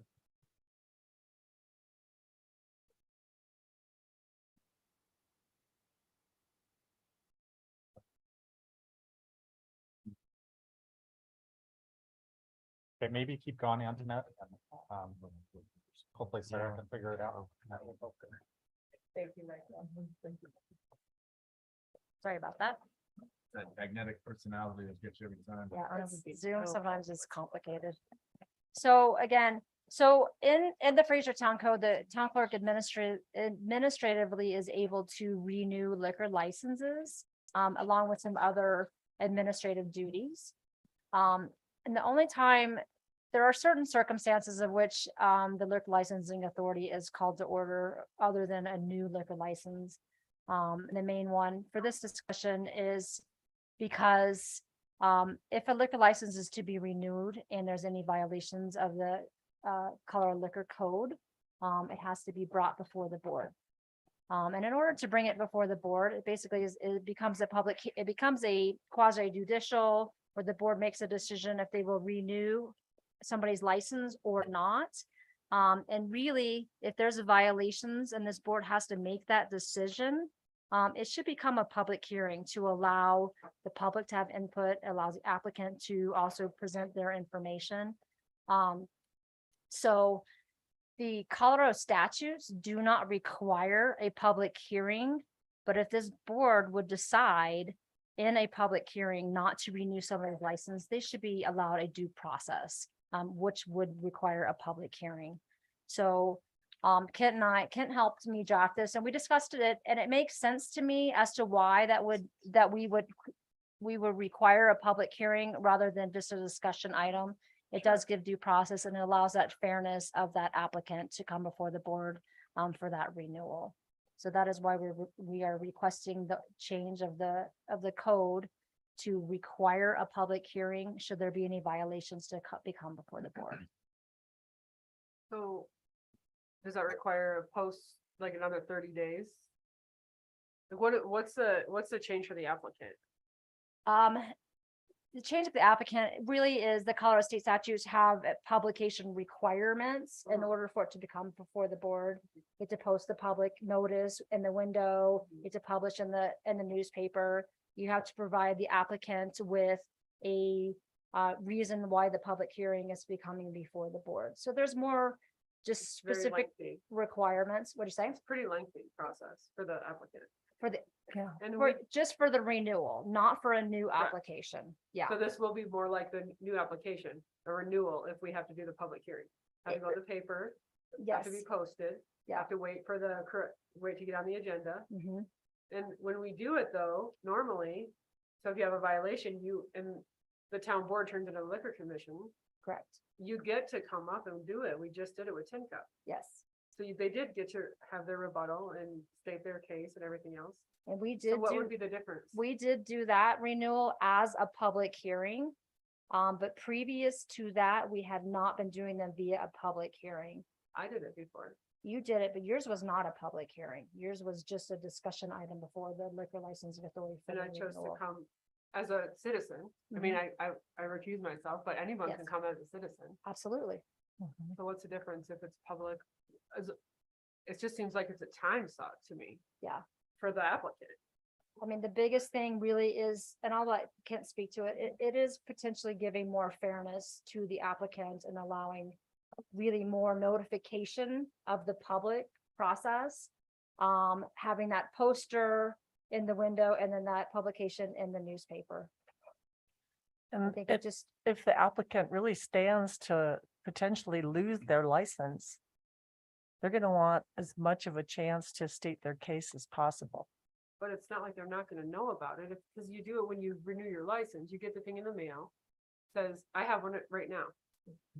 So you fill out your application, then you bring it into Antoinette, and then she does it, and then if there's any violations, they notify you, and then you get on the agenda. If you in before.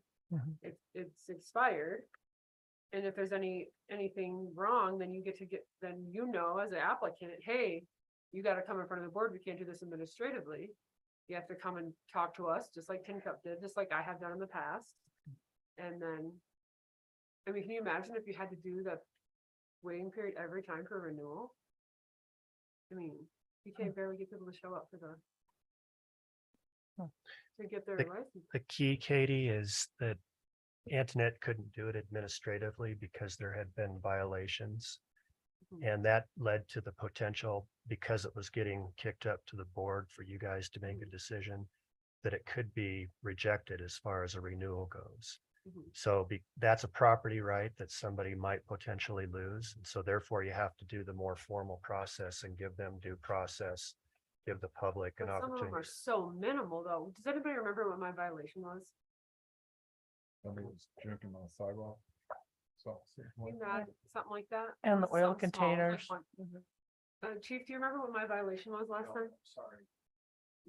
I don't either. It was something like that, I think it was, I think. or was it the dumpster or something? I think somebody was off the property bound for the drinking that night. That's a little bit excessive, I think, to have someone. So go through that now- Process for a drink on the sidewalk. To This walk out on their does- phone, that's a lot for someone to do, I think. So this addition says, if Especially the with how small town, the this state is is. the addition to it. It says, if the town clerk refers a licensing decision under this section of the authority, then the authority shall conduct a public hearing on the licensing. So, you don't necessarily have to refer a licensing decision to the board. Is that correct? If there are But if you any, feel that there's violations that merit, if there are any violations to the liquor code Okay. in the state statutes, says. that it has to says be it has, incorporated. and that's what the town code says. Mhm. Now, the board could have a discussion. I, as the town clerk, don't want to be the one to decide what's egregious or what's not. The board could decide what, if there are specific violations of which they are okay with allowing the town clerk to approve administratively a liquor license renewal and not be coming before the board. Currently, it's any violation for anything. It has to come before the liquor licensing authority. So if it's a very minor infraction, I agree with Katie. Sometimes you have one minor violation in an entire year. Does this board want to have to review that renewal and make that decision? Is that what this board wants? No, But then also, it has to be so even if you have a minor infraction, then you're gonna have to post all that stuff and do the public hearing. That's ridiculous. Well- I think I'm not for that at all. That's a pain. For one minor infraction, we just approved Tin Cup. I mean. so what, doesn't where get does any it, worse than that. where do you have to clarify that in here? It's not written into our code, Okay, that clarification. okay. It would be something the board would have to discuss and really potentially write into the code Okay. as to really kind of where is that line of where the town clerk can administratively approve the liquor license or when it does need to come before the liquor license. And authority. Katie, I'd want to look into it a little bit and see if that authority could even be delegated to Antoinette pursuant to state statute. I mean, it may be, but I haven't looked into it. Okay, Because you don't decide, do you? It goes to and you know, that wouldn't be good. It'd be horrible for you to have to pick like, oh, this is too much, like public urination. I'm like, Yeah. I wouldn't want you to have to do that, but doesn't it go after we submit the application to you? Doesn't it go to the chief trainer and then he looks at it and they run the report? Is that right? That's correct. So And then they annually, decide? no. So the liquor license, the renewal, the manager, that's the registered manager for the establishment.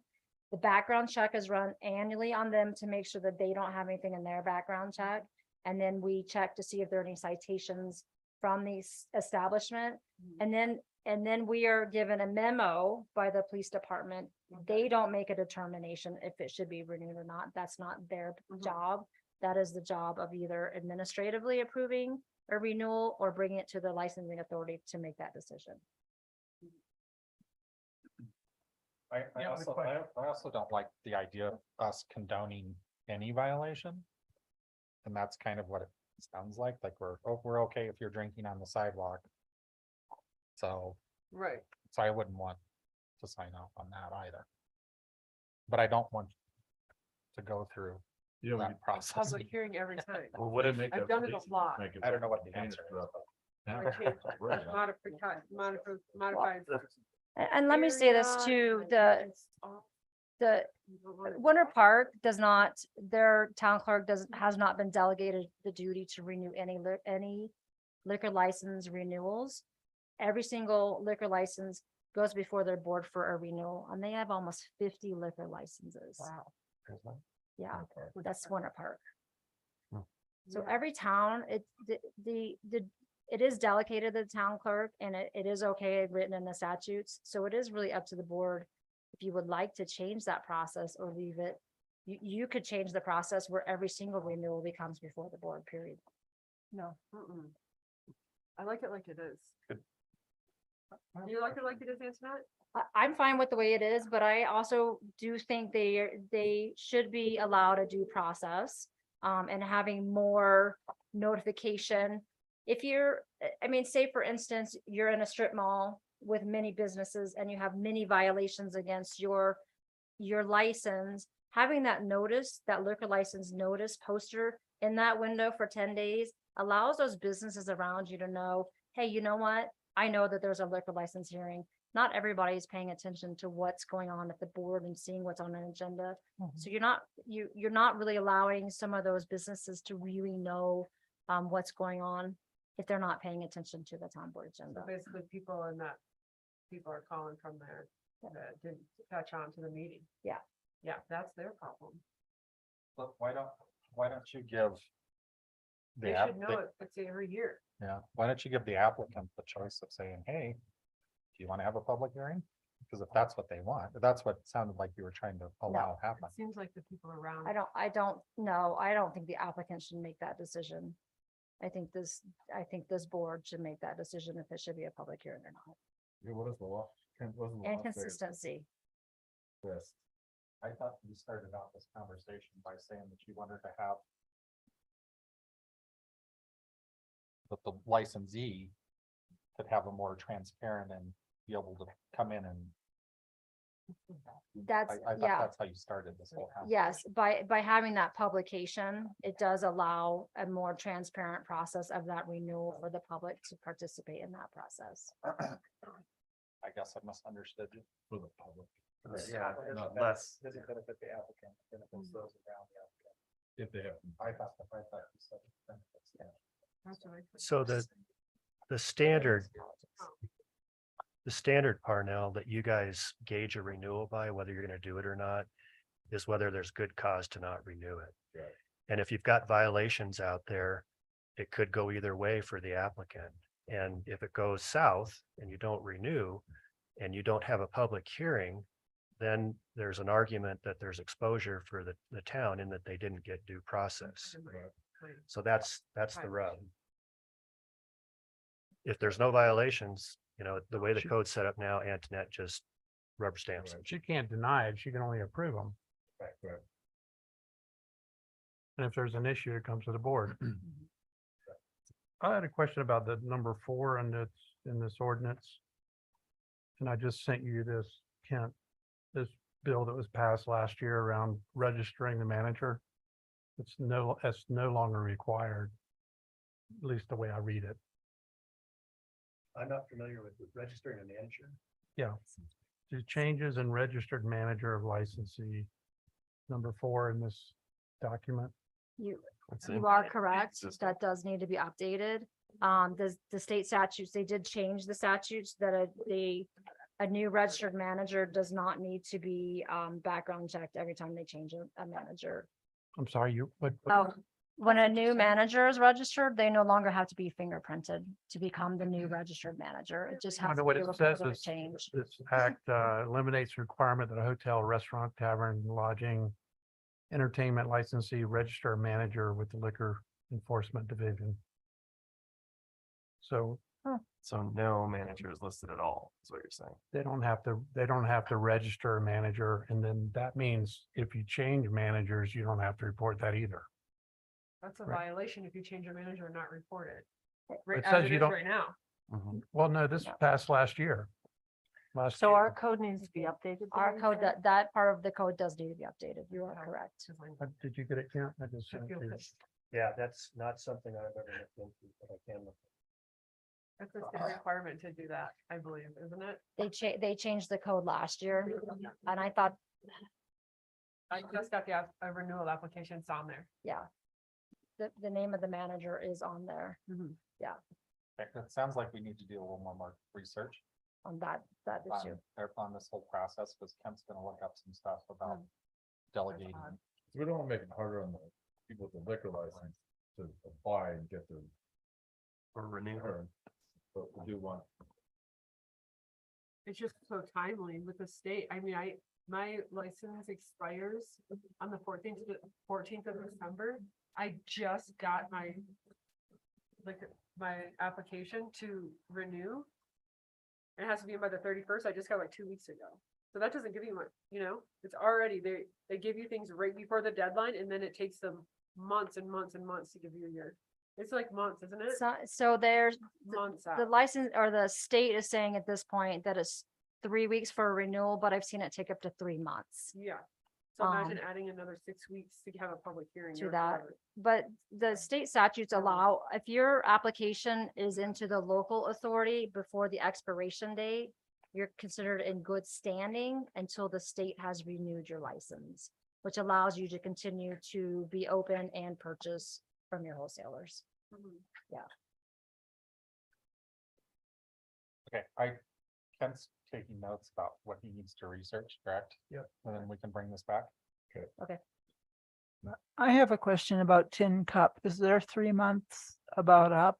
They will be coming back at the next meeting. Okay. Yes. And that will be a public hearing or? It will not be a public hearing. Just let you know, they don't have any violations. Good. Good for them. Okay. I think it helps when they got the people living in vans out of the parking lot. Uh-huh. Situation. I think it helped for them to realize how serious it really was. Yeah. Yeah.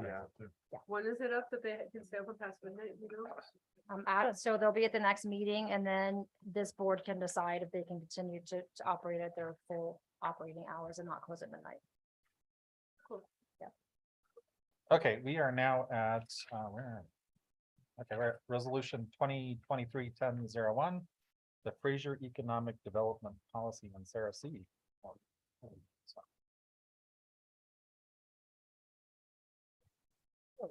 Sorry about that, folks. What happens when you run the Fraser Trailers? And I realized as we were getting started that somehow this version got put in the packet. So I can tell you it's different in these, they're pretty minor. I wanted to get you.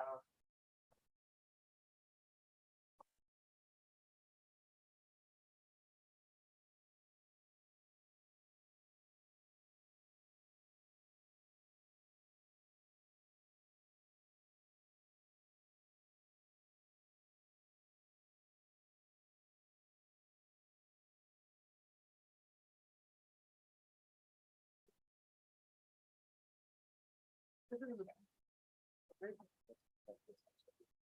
with the Fraser draft economic policy, it honestly was just a grammatical difference of the word cost somewhere in there. Otherwise, it's the same draft policy that was in your packet.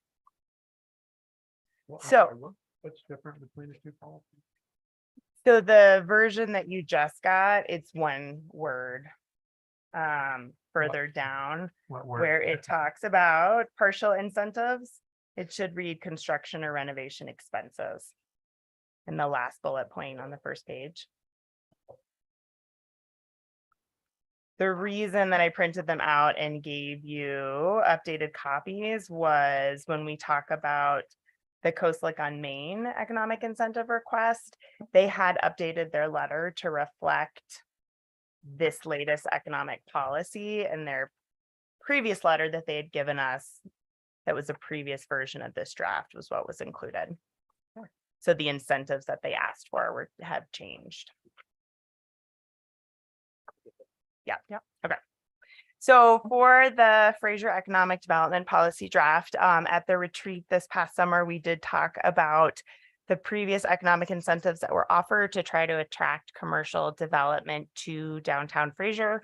And there was direction to move forward with economic incentives again for commercial development. So we have been working with EDAC over the last couple of months and with our legal team to vet these incentives. And EDAC has made a recommendation that you would adopt the Fraser Economic Development Policy that is shown in this draft. The previous economic incentives were a larger package. This package here has two primary incentives. Annual rebate of 100% of the 4% municipal sales tax for 5 years, with no cap to the business owner, starting at the issuance of certificate of occupancy or temporary certificate of occupancy date, whichever comes first. And then the payment of the water and wastewater plant investment fees to be distributed evenly over 2 years, reflected on the property owner's utility bill after the issuance of certificate of occupancy or temporary certificate of occupancy date, whichever comes first. The incentives would be available starting tomorrow through December 31st, 2027. EDAC wanted to give businesses enough time to actually be incentivized by these incentives and be able to draw up plans and submit the necessary documentation for permits or whatnot. So that is the reason to have them go through 2027.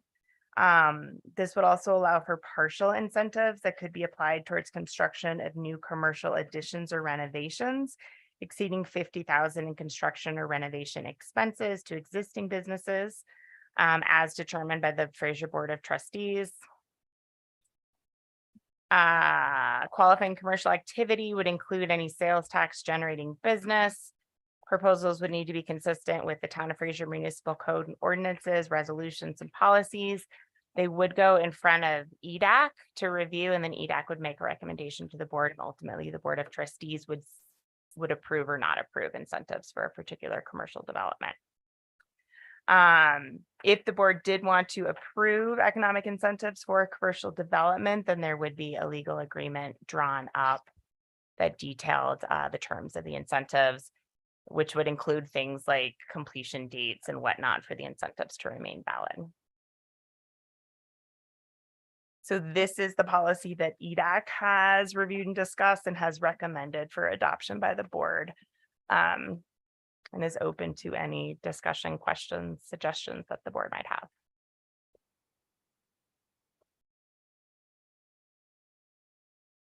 Well, I like that it's 100% of that sales tax goes to the business owner, because we want to support these businesses. They say, what, 3 years is usually the magic number to get going, and then by year 5 they should be well established, and if they do well, whoever's leasing the space to them will be doing well also. So, and it's a kick in the slate communications. That top left box was that Fraser residents are interested in seeing more locally owned businesses and commercial activity. So it supports that also. I think we also have to look at the fact that there's potential retail going in around Winter Park as well. So we are competing with the town next door to get the retail and the restaurants to come here rather than over there. And everybody's expecting this economic downturn. We're seeing it in the real estate market. I think it's smart to have this sales tax rebate for the next 5 years. And a big part of EDAC's discussion was wanting to have a vibrant downtown with different options to draw people here versus people skiing and choosing to dine in Winter Park, to really have a reason in a commercial corridor to kind of bring them to Fraser. So what incentives does Winter Park provide? So they don't currently have anything, to my knowledge, they don't currently have anything in place right now. When they have a proposal from a commercial developer, they will discuss, if they look at negotiating something for that. In the past, Winter Park has used sales tax rebates that are directly correlated to public infrastructure improvements, to the actual around the building. So it's entirely revolved around sales tax with Winter Parks. And this policy, there was something in the packet. Is this an old document? Is this the old incentive? That's an old one. Cost again. That's the This next. newer discussion. incentive, is it more liberal or? So part of the discussion with, evaluating this with the staff, discussions with EDAC is the previous economic incentives that were offered were property taxes that came from the general fund. There was also use tax that otherwise goes to the general fund. There was sales tax, which goes to the general fund. So the administrative complexity of offering 6 or 7 different incentives that all come from the general fund, instead of going and having 6 different areas where you have to balance what you're paying back to either a commercial developer or a business builder. Focusing on the sales tax seemed to be very simple, a very simple way of advertising for economic development. And it has the same impact as, what was discussed earlier for like a 75% rebate, along with some property tax and use tax. This also provides the flexibility with if you have the scenario with a commercial developer and a business to come in as a leasee, they can work out through, they could work out and even incentivize the business owner to come in to get some percentage of that through their lease agreement for the sales tax rebate. So we have to rebate it to the business owner. And that was some of the complexities too, is when you're working through the scenarios of a business owner, like the distillery and Vicious Cycle actually building their own business that they're going to maintain and operate, versus like a commercial developer who's going to come in, develop commercial space that we all want, but then leasing it out through a business entity that's going to be generating that sales tax. We have some legal challenges with that actually going to the owner of the property versus them being able to work that out through a lease agreement. So it provides some room for in the commercial developer scenario for them to negotiate or mandate that all the sales tax goes to is provided back to the owner of the building, or some fraction of that over even a set period of time to help with their ramp up or their interior construction costs related to any new business that comes into a new space. So I don't know if that answered my question. Is it about the same benefit for a business or is it? Compared to the previous incentives that were adopted back in 2017, I believe. This is not to that scale. This is what's been discussed as kind of a reasonable approach for these incentives. So it's not to that scale. That scale, I think, was some perspectives of that was a very aggressive economic package, where it did bring in a couple of new businesses, which is great. But looking at something that we can have in place through the end of 2027 that is not impacting the town to such a large degree was the more reasonable approach at the board retreat, along with the discussion that we had with EDAC. So our first incentive plan did what it was supposed to do, brought people to the town that might have gone into Winter Park or Granby. They came here because they had the incentives. And there's Yeah, a but lot we're- of businesses that didn't. We're not competing with any incentives, and Winter Park didn't have any incentives, and are we being too generous with our It's not the incentive? incentives that you're competing with in Winter Park. What you're competing with in Winter Park is the number of people that show up at doorsteps, go into a business. So Winter Park doesn't have to do the incentives that Fraser has to do because they have a ski area at their front door. He don't. So if you want to bring businesses into Fraser, we have to give them a good reason to come down. We have to have a good reason for developers to want to build commercial space. Right, no, understood. I mean, to your point, Brian, what is going to attract small businesses or local businesses versus larger companies moving in and getting the same incentive? Is there any differential there? I mean, I think it's space at that point. I mean, if we're talking about Clayton Court, we're not putting a Target over there. So, it's just the design of what I expect Clayton Court to be is that the businesses aren't going to be huge things. An Applebee's is not going to be interested in one of the restaurant spaces. And if for some reason we did end up with a larger business in here, in 5 years, we'll be raking it in. So we need more businesses in Fraser. We need more commercial. And we need more sales tax And dollars. Winter Park has a bunch of empty spaces, you just don't see them because they're being constructed right now. Olive Arrow. So this might come as a surprise to some people, but I'm actually against this. I think that the original incentive package did what it was supposed to do. Fraser was basically dying at that stage. We had no business developed, no new commercial building since Grand Mountain Bank, which was, how long ago was that? 15 years ago? It sparked the flame in our community. And I don't think we need it anymore. We just passed the Fraser Riverwalk District's overlay that requires commercial to be built. Yeah, but building. Can I finish my, to be finished on the first floor. And these incentives are going back to, you know, for that, so I'm opposed to this. I think that we have Kostlag's asking for incentive later on. Their commercial's full. So. Yeah, I don't think. What is, so I don't understand. The incentives 5 years ago worked. Right. We have businesses come into our town. Building the commercial and building the commercial are two different things. So just because we have commercial built, Winter Park has commercial built. One building has 29,000 square feet, they have 6,000 empty square feet. Another building has 8 pads that are 3,500 square feet that they can't sell. People aren't buying them because nobody wants to put a business in them. Cooper Creek Square is now full.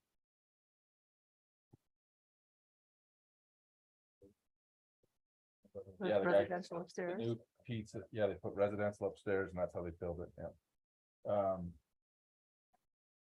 Where Roland Bakery is, they're full now because the pizza place opened up again. Something else that's empty, The marijuana shop's going in the bottom of the harbors. lavender elephant space. Lavender elephant space, that shopping center has 3 empty spaces. Thank you. Yeah, I know it's going through the town. Right.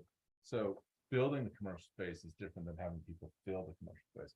We have the yellow buildings at the beginning of town, whole different story, granted, but one of the reasons they're not finished is the people that were gonna lease them bailed out in 2020 and they haven't come back.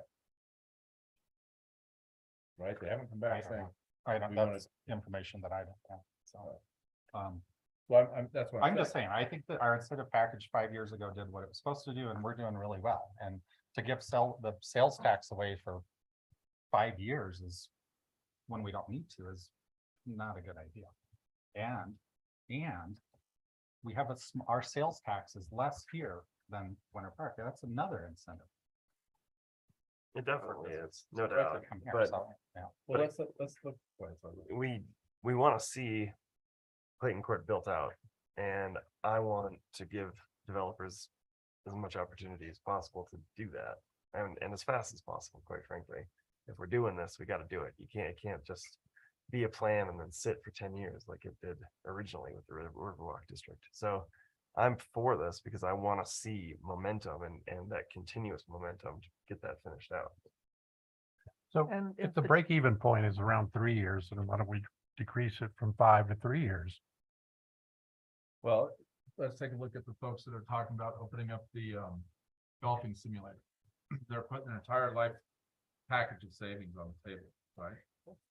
Where they get the money isn't a problem. Well, I agree. I've rebuilt multiple businesses without any grants or help from anybody, right?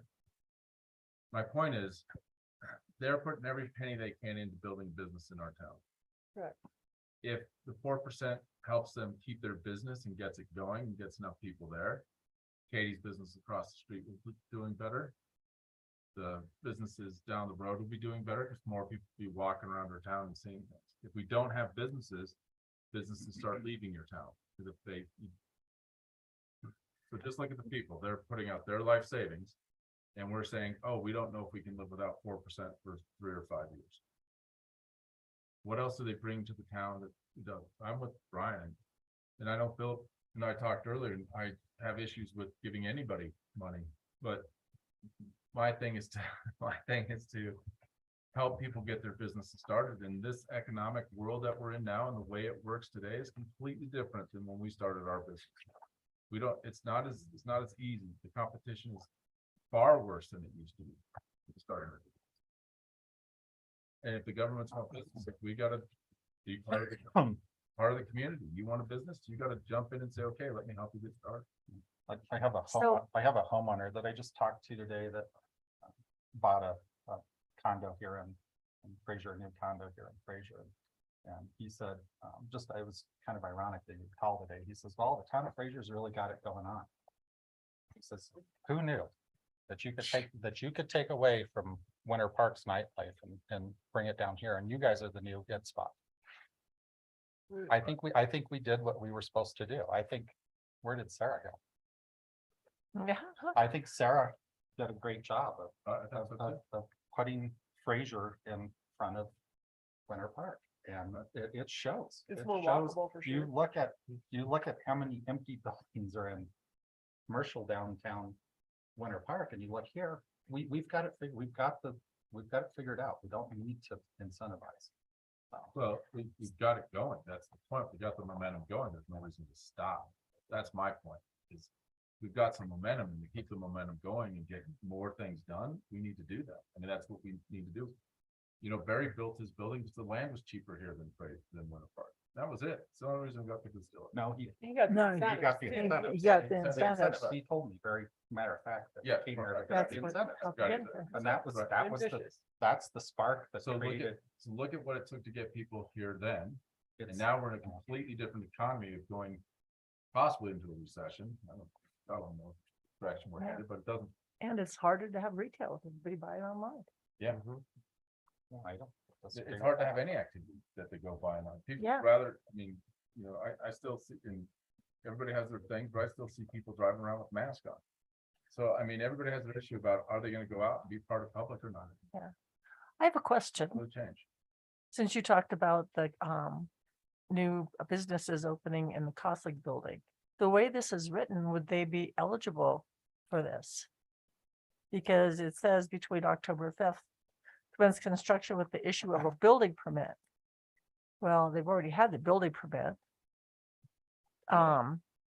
They are not Is it- eligible as this policy is written, Okay, hence their So- request, which is a separate matter after So- this discussion. should it? Well, They if we may, want- If we want to support businesses, should we say with the issuance of a building permit or business license? Do they have business licenses yet with the town of Fraser? And if we want to support businesses, it seems like that opens it up to supporting new businesses that are rolling in. I think the kicker with the building permit would be the second point, the payment of water and wastewater plant investment fees distributed evenly over 2 years. Yeah, well, that's for It'd be that's like it had to be that's a for new whoever's build. building it. I'm talking Right. about Has to the be a new business build, owners is it themselves. So do you guys When- are you guys talking, do you want to help out the businesses that are going in these guys' buildings, or do you want to help them? Is that, what? I want to help out the businesses. I think it's going to be a real struggle for businesses to stay open and stay established here. I really do. I think anywhere they are. Because people are ordering and buying online. They're not going out as much, other than standard restaurants or something really unique. If we want I think we need. something. I so think people I are think we need walking to- to I think business. we need to Amazon rework versus South this. Dakota or whatever too. I think we need to Yeah. rework Is that this. right? What is that? well, and Katie, one clarification, one area where their businesses may be eligible under this policy at the discretion of the board would be the partial incentives that can be applied towards the new commercial additions or renovations in terms of tenant build outs for those spaces. I think that we need to send this back to EDAC and say, we want to help out the businesses that are going to be in these shops. Because the way this is written, it's to incentivize development of. Well, not really. It is to incentivize development. The way it is written is that sales tax does go back to the business owner. Legally, that is what we are allowed to do. It would be, Under the condition that they can put it into their lease that they. that would be between Yeah. them and their That's not a tenants, if condition, they want to do yes. that or not. But if they want to keep their tenants We're and they try- have risk of losing them, I think that then this they'll is, let them keep. I their think this stuff. is poorly written for what I'm hearing, is what I'm saying. And we're trying to do both. We're trying to help people say, yes, I want to open a business. I want to put commercial space in a building. And we're trying to say, yes, we're going to help the new businesses that come to fill that space. We need both. There's no sense having businesses and no spaces. There's no sense having spaces and no businesses. And that's what we're running into in the country, not just here, in the country.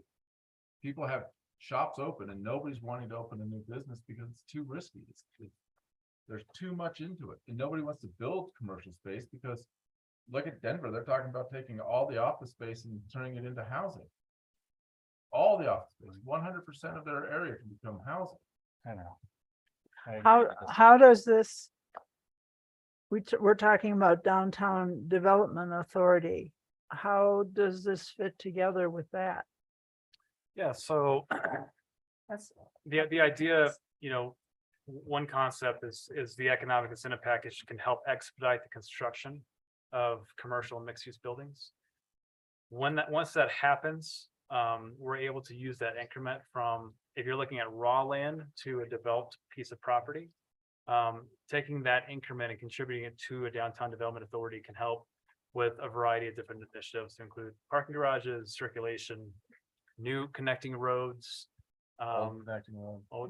multi-model, looking at park improvements, streetscaping, enhancing just the downtown grid as a whole. Even can be used for, some of our water and sewer infrastructure as well, supporting Victoria Village. Those are discussions that we'll be having here in the next kicking off the next board meeting. But it will be contributing to it. So this focuses on the sales tax. It provides, the discussions have been that this provides some skin in the game for the town of Fraser.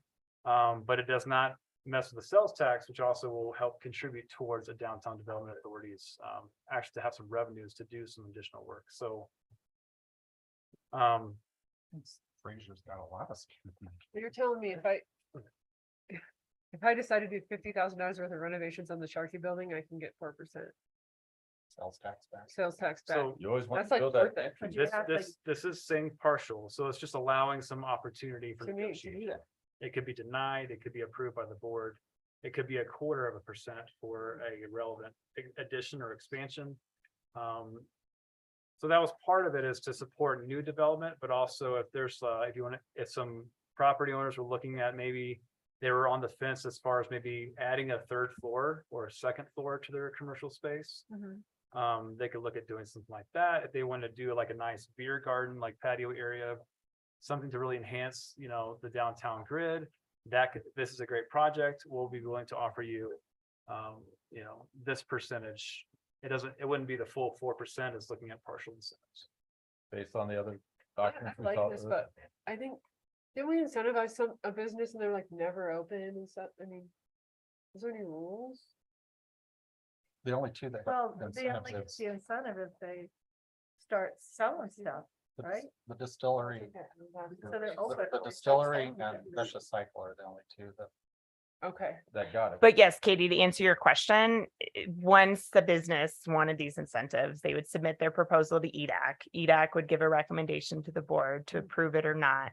If the board wanted to move forward with it, then we would work with Kent to draw up the legal agreement between the towns. So it would have things like, in order for these incentives to remain valid, they need to have a certificate of occupancy by such and such a date and all of that those sort of things. I mean, So yeah, this is very broad, but all of that nitty gritty would be in a Right. legal agreement. I mean, I'd like to see a more detailed analysis of like a return on investment. How much money are we, foregoing to make sure our businesses are successful, and how much are we going to recoup down the road? And you have two Right. businesses with I mean, experience, right? we don't know what businesses are going in, so it might be But a you restaurant have that makes $1 two million that a you gave year. incentives to. We know how much revenue they've got. how Has to be much, free. how much we've given away, and when that stops, how much is the town gonna get? I mean, there's gotta be a little bit more detail here, other than, we're just sort of, you know. shooting the- 4%, Free, otherwise 4% of it's zero is unfair zero. to- So to all the park businesses people. that don't exist, we're not getting the money now anyway. So every business that we bring in is more money than we That was brought my before. exact words 5 years ago. But now it's worked. and we're here. Right. We So- don't need to do it anymore. We're coming. So, But we don't want to give away the farm because well. We don't and know that- what we're and that's- dealing with, That's right? certainly what we're Yeah, debating. That's why so- before it was like 4% for Good. 5 years and then 75% for another 5 years. And that seemed crazy to me. Yeah. Right. So we're- So what's- So we've come down to this 4% for 5 years as kind of the, But where range did that that we were- come from? well, it was just the range that we were comfortable with. Back So back this of is the about, napkin. this is about a quarter, probably a quarter of the incentive package that was offered several years ago. It's a really reduced version. And And so 2020 we have proof that it worked before with a bigger package. We're now trying a smaller package to see if that will still bring in more growth. Now, I guess what I'm saying is you're sort of spitballing. You don't really know. You're just coming up with We something. also don't know how many businesses. Some are But you're- general, you're some also general making this- numbers, some general numbers for sales tax for businesses. While we can't give out that specific information because we're not allowed to by law. If you're looking at a small to medium-sized business coming into a storefront, I mean, sales tax generated depends on the type of business, but it could range from 15 to 40,000 a year, I think is a good guess. So you're essentially looking at that type of incentive rebate over a course of 5 years. And that is based on a 5% of the full sales tax. If you're looking at the 4%, it'd be a little bit less than that. So I guess you would say like a $10,000 to $30,000 a year for a small. to What if medium-sized Safeway tries to get it? I mean, should you shorten the time frame? You've got to 2027. Better yet, what if, They're better yet, like, we're gonna better put yet, what if, a storage room on. what if one of the largest short-term rental companies in the valley moves in here and says, I want it? That's, would be a huge hit to our revenue. So Sales tax. Safeway's like, we're gonna put a new walk-in in and. we're gonna Yeah, but do that's, this." We pay sales again, that's tax. partial incentive, so we could say no. You can say no. So, and it says here that we Sales tax. can. I have a sales tax. It falls under the sales tax. That would be devastating to the town of Fraser. Safeway. So this says any Okay. acceptance and proposal of or agreement is subject to the discretion of the town board. So we don't have to say yes to everybody. When we put this out there, we don't say, okay, So what Everybody would make you gets say it. yes and what would make you say no? well, Safeway coming to us. Right. If Safeway came I to think- us, I I would think- say I think no, you get sued. you I know, think if the it was town- some I think large the town of established Fraser gets corporation. sued. But this is for new businesses. I think the town of Fraser gets sued. if you're gonna Safeway pick would out have to do based on something. that. Yeah, but Safeway would have to do something huge to get the same incentive as a small business. They're not a small business. Yeah, This is- right. I think this is too important for us to decide. I'm not in a rush to get this done Okay. tonight. I'm just saying that it's, I think we need to come up with a good incentive plan. And then. I'll play for the next one. Yeah, Katie, you're saying new business, but it's not just new business. What's if you improve the. It says They incentives do, will be available for even though it's construction of nice to new eat, commercial eat, development within the it's town of still- Fraser that commences construction with issuance of a building permit between October 5th and December 31st, 2027. Right, that's part of it. New commercial development. That's part of it. And then Okay. some partial incentives may be applied towards construction of new commercial additions or renovations exceeding 50,000. And even the top one says new Right, partial commercial incentives. Commercial construction. incentives and may be applied. Exactly. So we get to decide if Safeway puts 100 grand into their building, it doesn't mean that they automatically get these incentives. Yeah, We get to decide. right. So it's focusing on new commercial adventures. No. I don't know, I think I'm just frustrated. I know we've been working on this since what? We really haven't updated one that was accepted since 2017. Like you say, we've done the job, but we're on a roll, and I think we need to keep it moving.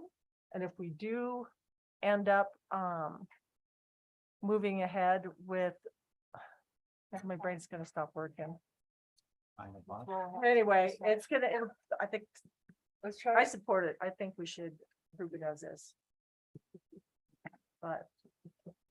Why don't we do No, I mean, this? I think it's important to have some incentive. I'm just not sure that this is the right. These are right numbers and then also you're extending it for 4 years, which the previous one was only 2 years. Which was at a time. What's wrong with that? It's 10. Would it be helpful to It's see the 10, but previous it one? was We can 10 pull it up. years. What? The original one was 10 years. It says it expired in I think 2019. I think that we all need to get the old one and then we as board need to go home and do our homework. I'm a little frustrated because we talked about this in the town, where, yeah, the Welcome, Yeah, welcome retreat. to, And eat that welcome too. to Welcome to being on the government. town board. I mean, yeah, Welcome to government. I mean, Welcome to government. I'm the, frustrated too. it was discussed at the retreat. It was discussed that the incentives were too much. We discussed that we wanted to bring it down to this level, and now you're bringing it up as if you've never heard it before. Well, no, I don't think we settled on a number. We all agreed the incentive was necessary, but I don't think we agreed that this was So- gonna be the. It was probably 2 meetings ago that we got it down to this level, So where Louis, we talked about it again. what's running through your head? That you- I mean, I'm okay with it. I just don't know if this is the right number. Is it the right What would time we- period?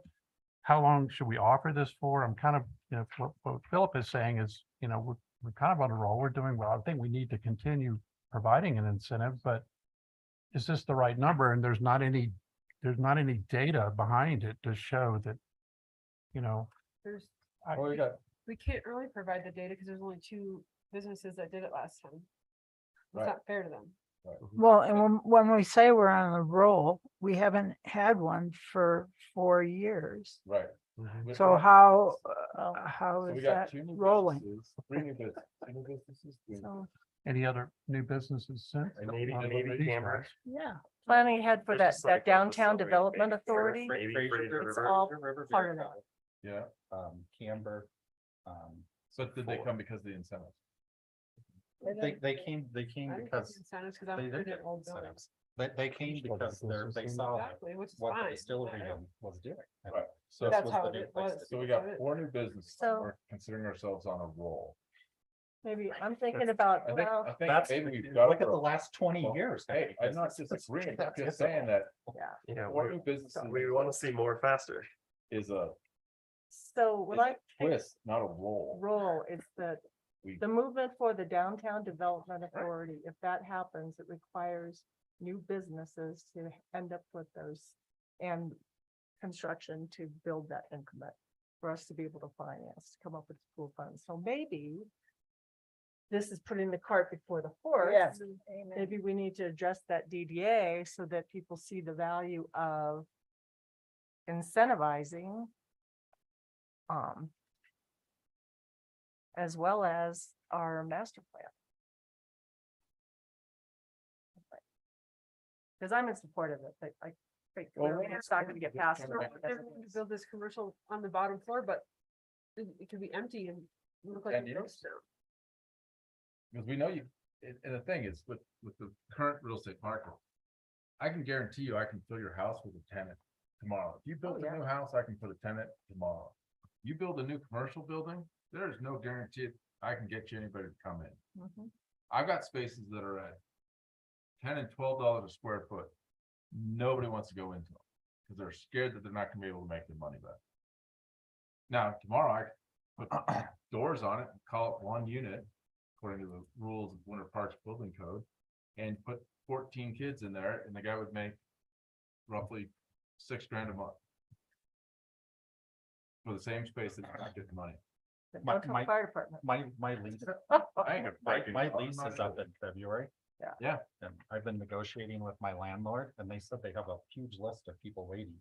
They say that, but if they're waiting, like, they're not looking anywhere People else. ask me all the time about my middle room at the bar, and I'm just too like, I don't want to be a landlord. Our building, I think, is the only one of the few that is actually full. Well, and that's because you're next to Murdoch. Murdoch brings in a lot of people. It makes Well, I businesses. well, go up. I think there's other factors. Well, there are other good factors. I'm gonna just throw this out there. I'm gonna make a motion. Don't make- I'm gonna make a motion and then we'll see if it carries or not. Then we'll be done. whether they'll carry it on or not. So I would like to make a motion to approve resolution 2023-1001,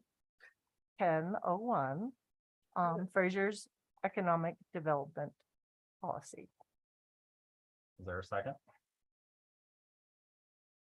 Second. Any further discussion? I think it needs more work. I don't think it's ready for prime time yet. So I would say not in its current status. I don't think it's, I mean, it may eventually fly, but I don't think there's enough detail to. Okay. Anybody else have any comment? I agree with Lewis. Okay, let's do a roll call. Let's start right here and work around this way. Circumventing guy. When they, Souls eye. Fisher eye. Gregory Nag. Waldo, nay. Vandernail, nay. Okay, good. Motion. I can move on. Closed. It did not pass. All right, back want to the to- drawing board. Thanks for all your hard work. until you did. Yes. Is that a public hearing? You have public comment? No, that was not a public hearing. Would you like any public comment? Do I want any public comment? I'd love, you can send me an email. That's not public. It's public. My emails are public. Anybody that wants to see my emails can go to Antoinette and ask for to see it. the emails that got sent up today from HR, all of our stuff might be public. What? There was emails sent on our, From that Czech Republic. yeah. Oh, yeah. Yeah, don't be clicking on that. Don't be They're clicking breaking on- into our systems. Yeah. Yeah. Okay. Thank you, Sarah. Can I make one quick comment? Yes. So from the board retreat and from previous priority discussions with the board, I think that economic development of the downtown area was identified as like number 2 or number 3 in priorities with the board. With that, we've been looking at Downtown Development Authority that really helps support anything outside of what's supported by this economic incentive approach, to include Victoria Village, where we're likely going to have some gap there that we need to fulfill one way or the other. We passed the zoning regulations requiring the ground floor. A lot of the intent behind everything was to see a successful and vibrant downtown, which from everything that we've learned throughout this process and just through just basic doctrine requires trade-offs. Some trade-offs from the town, some trade-offs from the developer. It provides for, this approach provided for some leverage with the town to maybe get some more green space instead of just looking at a maximum build out based on the current land use zoning. So we have these things. The economic incentive package is a part of this approach. Is kind of a trifecta for how to really look at facilitating a vibrant downtown area of Fraser. So just want to put that out there just for future discussions. Okay, thanks. Thank you. Next is Coast Lake on Main economic incentive request. And Sarah, I was going to do this one again. Hello. So I'm just going to do a quick staff briefing and then I will let Bison Investment address the board. But it was brought to the town's attention and first to EDAC's attention back in July, August of this year, I believe, that they had previously made a request for economic incentives with a former town manager. They had been encouraged to write a letter, and that email they did include in the letter that you have. That was sent to the former town manager requesting economic incentives for their building, and that they had had some conversations about that. This came up to EDAC, and EDAC, Paula Stewart and the rest of EDAC was not aware that this request had ever been made. So EDAC had not ever considered the request. So through conversations of EDAC and the town, they were told that they could make a request at this time. EDAC did review that request. They had a lot of discussion about it, and they decided that based on the extenuating circumstances of the lack of communication and communication issues previously when the request was made, that the board grant some level of economic incentives to them. But that be determined by the board if you were to grant incentives, what those incentives would be. Thank you. any questions for Sarah before she leaves? Can you give us a timeline of when that economic policy ended? Our original one, and then when did they apply? Did Yes, they ask for? the original one ended, it expired at the end of 2019. And they made their request. The email was sent to the town manager, July 26, 2022. So multiple years after. Sorry, did I get that number wrong? Multiple years after the incentive program had been shut down. So, okay. We're just dealing with facts. Good evening, members of the board. Kevin Rifkin, Bison Investments, resident of Fraser now. I've been up, yeah, thank you. I'm excited. It's been fun. For the most part. Been up here a lot. You've probably seen a lot of me. Before I go into the economic incentive package, I want to talk about turnover. There's been a lot of it and it's been tough. And I don't think we can point fingers at anyone here. We can't point fingers at Baseline. I don't think they've done a great job, but we can't point fingers. The old town manager missed a lot, to be completely candid. And we've been extremely patient through that process. We sat in that room right over there about 2.5 years ago with a bunch of town staff. And we came to them, we purchased our site, said, hey, we want to do something cool here. Our architect was in the meeting, and we had a design for a bunch of townhomes and we were going to make a bunch of money. It's easy. We could have done townhomes. It was by right. We sat down with our architect and went through with town staff and said, hey, what's better? We went through the zoning. We went through what people want. We went through what we're able to do. And one thing that got waved in our face was an economic incentive package. We never saw an economic incentive package before that. So we designed a building with commercial, with a lot of commercial, and commercial is expensive. We were told multiple times that, oh, you'd probably qualify for these. And that's foolish on my part to believe the word of town staff without anything in writing, but we're neither here nor there. So we designed, we engineered, we upgraded, we leased our space with an idea that, yeah, we're going to have local businesses in here and we're hopefully going to work out something with the town. One of the things that, as you voted on that, I looked up the property tax increment of Vicious Cycle. Vicious Cycle's building property tax was less than $1,000, is now $26,000, $25,000. That's a $24,000 property increment. You're probably making more on the property tax than you are on the 4%. They got the old incentive package, so there's probably a lot there. So we move forward through the process, looking at the old incentive package with a ton of incentives, thinking, hey, maybe we qualify for some of these, hopefully half of that, and that's a great thing. As we moved forward with that, we were continually told by Catherine, by Ed, by Baseline, yeah, what you do is you get your project approved and then you go to the board of the town board and apply for economic incentives. We said, great. We went to the economic incentive page of the Fraser website. The one link that was on there went to the economic incentive package till about 3 months ago when we brought it up that was not on the page. As we went through the process, we got approval. Immediately after we got board approval, we emailed Baseline with a letter we created saying, hey, we would like to formally apply for EDAC incentives. They said, great. We got billed for the hours they spent on EDAC, all that. EDAC never heard from them.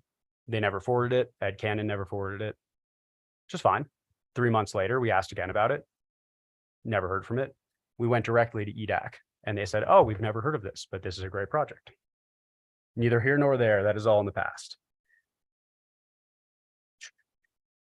So Michael stepped in, town manager role, said, hey, apply for this. Got it to EDAC. We worked with EDAC. We wanted to get a new EDAC policy.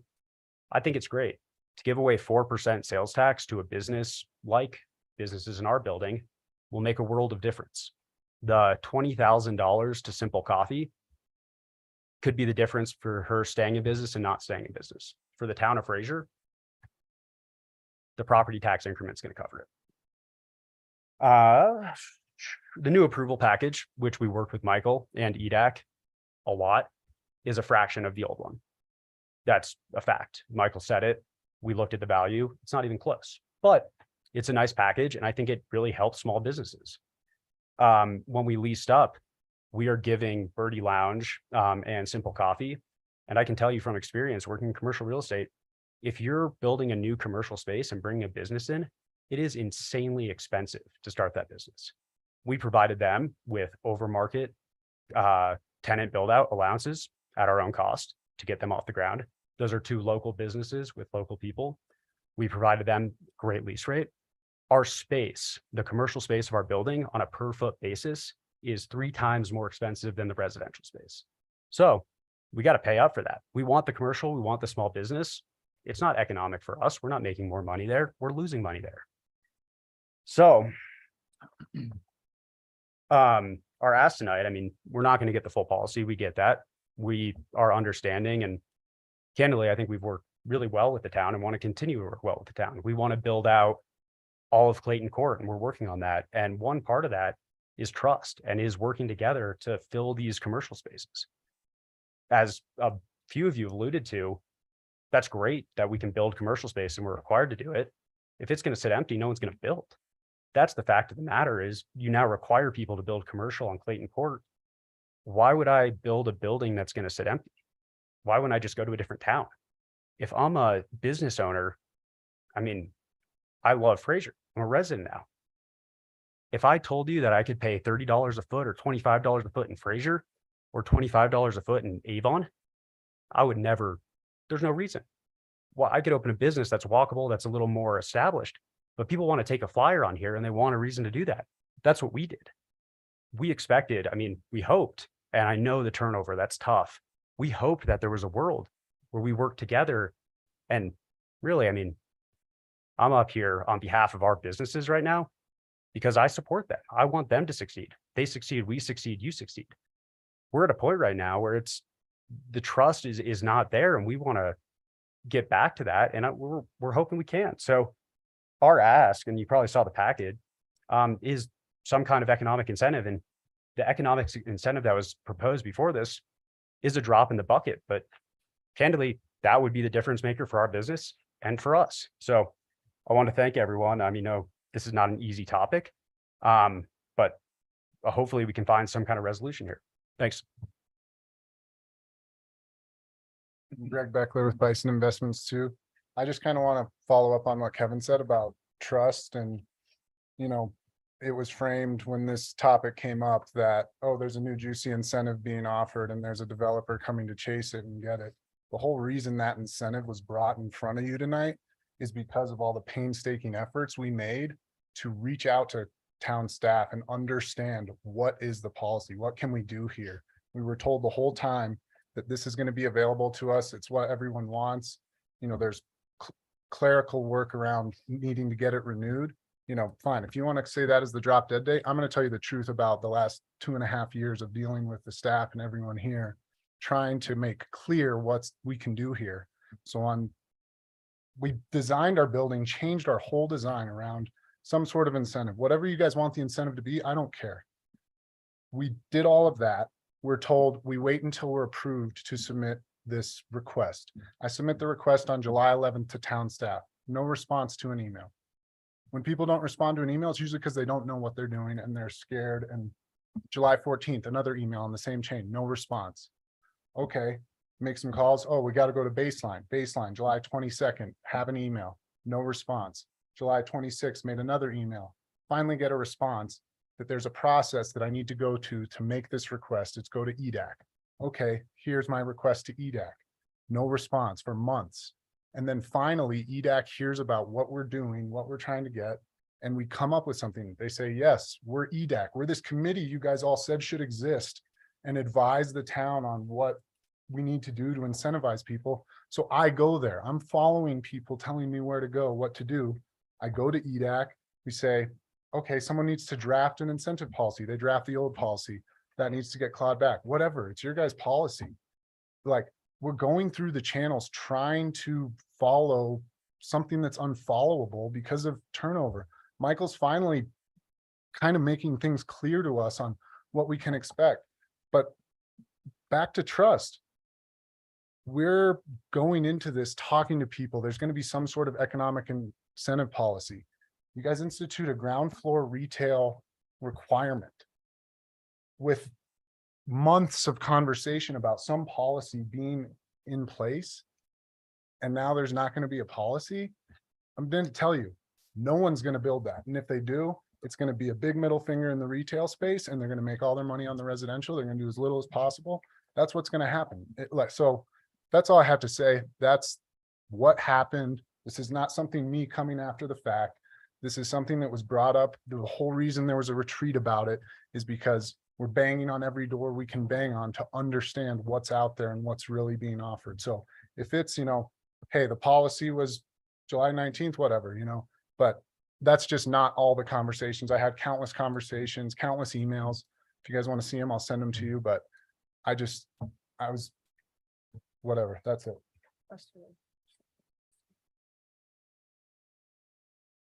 Thanks.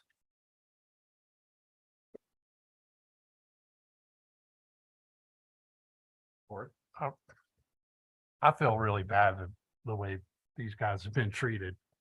Yeah. I'm in favor of, providing economic incentive package, whether it's what's on this draft policy or not, but we need to do something to support them. My opinion. I'm with Lewis. I feel bad for the way all of our developers that have been in the Fraser can do that. I really do. I don't think between Wesley or whatever his name was, Ed Cannon, Baseline, nobody's been treated well for 4 or 5 years. Easily coming to this. That it takes 18 months to get a basic plan done is insane. It's way too long to get stuff done. And it's the government purposely doing it. And it's not just us, it's all governments are doing it. They're trying to slow down development, make it harder to develop. So I'm with Lewis. This would have been much easier if they had come in 2019, but I wasn't in the meetings that said there was an EDAC policy that was given to them. Michael was, Ed was, you weren't in there, Phil. We don't know what was said, so we don't know. But this is a hard call for me because I've done all my businesses without help, but I also watch these guys do what we asked them for building. And now we're saying, oh, by the way, we didn't really have incentives at that time because you were in the gap between 2019 and what years now, 2023. Right, so that it's a tough call, but I do think they're owed something because they built commercial and I know how much it costs to build a commercial because I price it out daily for people.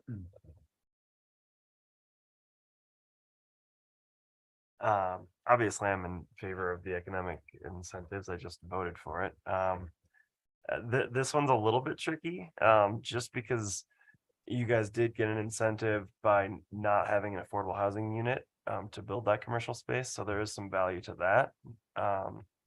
I don't like the way that you were treated by the town, and especially with this carrot on a stick that kept on moving, it sounds like. So some kind of plan, some kind of rebate, I'm for, but I just wanted to bring that affordable housing unit up as a factor. Yeah, but we had, to your point, they did get a housing bump for doing commercial and for doing the ADUs. So they did get a bump for that, but they would have been far better off building the townhomes they talked about and still getting the density bump and just doing 2 or 3 or 4 affordable workforce rentals for housing that they just sold, right? Right. Because the incentive on the commercial is so much more expensive, and that's why I just can't get anything new built in town. It's so expensive to build. So one point of clarification, if I may, economic incentives is an invitation for opportunities. If we didn't have anything in place and somebody came in and said that they want to build a big hotel, here's where I'm struggling with, maybe here's the gap, or here's what I'm, asking the town for. That's a conversation that I would definitely want to bring that opportunity. So you at least have the opportunity. Right. Economic incentives is an invitation. It's an advertised invitation to promote what you want to see in your community. If you don't have this in place, you can still evaluate opportunities and negotiate with certain developers. You don't have to have a program in place. So I just want to make that point of clarification because This is more of just a base of trying to promote what you want to see in your community. So, And, Michael, when you were at those meetings with Kevin and Greg, did Ed or anybody give them the invitation on it? So I was not a Heck part no. of these meetings last year. That is, it was Catherine and it sounds like Ed at the time. I just found out about this 2 months ago, 3 months ago, as did Paula, the current chair, as did Barry, the previous chair of the EDAC. So I just want to make that point of clarification. That's why we brought it to the EDAC, because it was requested. Even on like a professional level, I don't think, I was like a friend of a friend told Paula about it or something. Right. It wasn't even like discovered by the staff or anything. I think, is that right? Sarah, where's Sarah? I'm here. Sarah, the other one. She's been gone for a while. I thought like at the EDAC meeting, I thought it was like someone had saw Paul at the store or something and was like, did you get that? It wasn't even like a real like. Well, we definitely need to kind of formalize the process. Well, and I'm kind of afraid of the can of worms this will open for after the fact. Is there any other businesses that were told they would get an incentive that have built a new business in town? I mean, the reason I voted no on this draft is I don't think there's enough given it from the town to incentivize people to come in. I think it's too low. You guys think it's too high, but that's my no, because I don't think it's enough. I think this previous one we did was a lot. And it worked the way we wanted it to work, but with Philip on it now, I don't think we need to give 100% of this away anymore to get businesses. But if they were offered and shown anything close to this incentive package, then we have to figure out what's right, because I don't want to be in a town that doesn't do what's right, that doesn't help their businesses and their locals get things going, get things accomplished. I mean, I voted no because I don't know what the right number is. Right.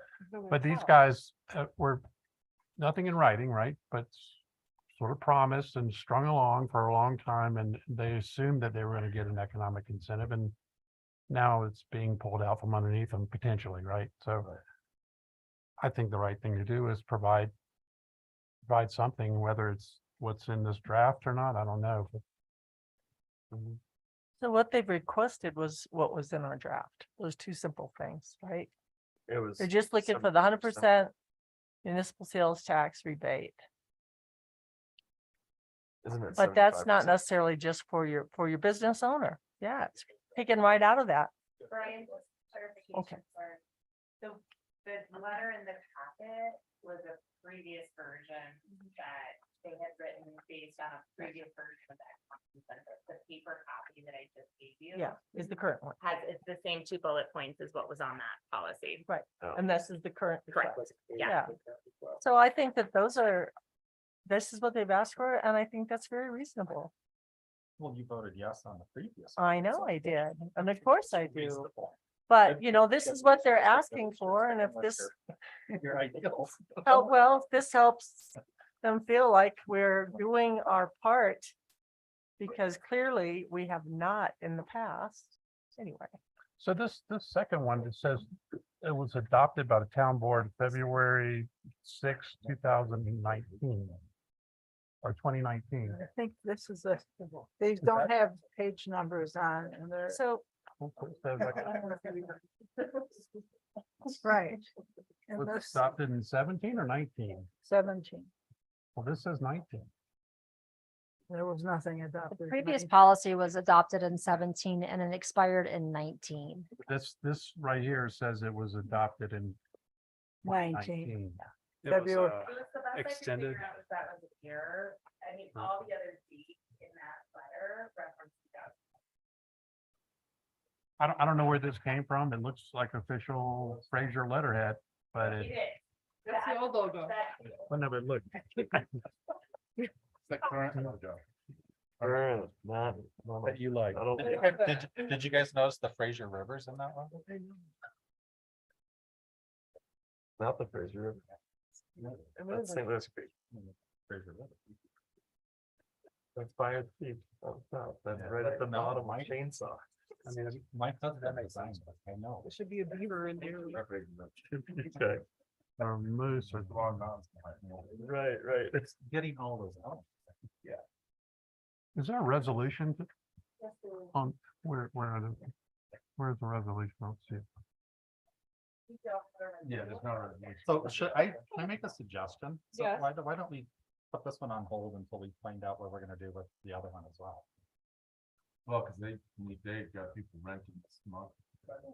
They're moving in this month? Holy smokes. Go ahead, get up to, can't speak out of the audience, so come up to the podium. Okay, sorry. I just, our two business owners joined the meeting. Are they allowed to talk? Yeah, they can. Okay. They can talk. Cool. I just wanted to let you guys know they were.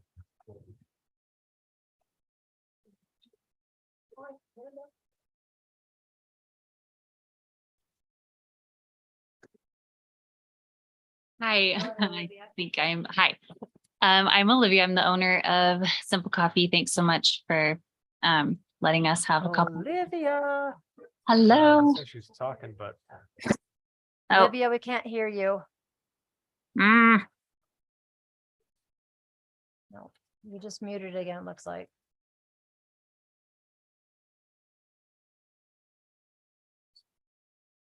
Well, it looks like a mic's off. Yep. The slash. Ask to unmute again. Try Dylan and see if he can. can you hear me? Olivia, you're unmuted. We can see your mic, but. Can you we hear can't me now? anything.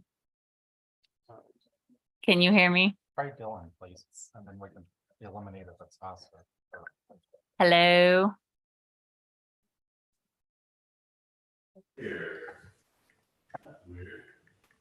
Mm. Can you hear me?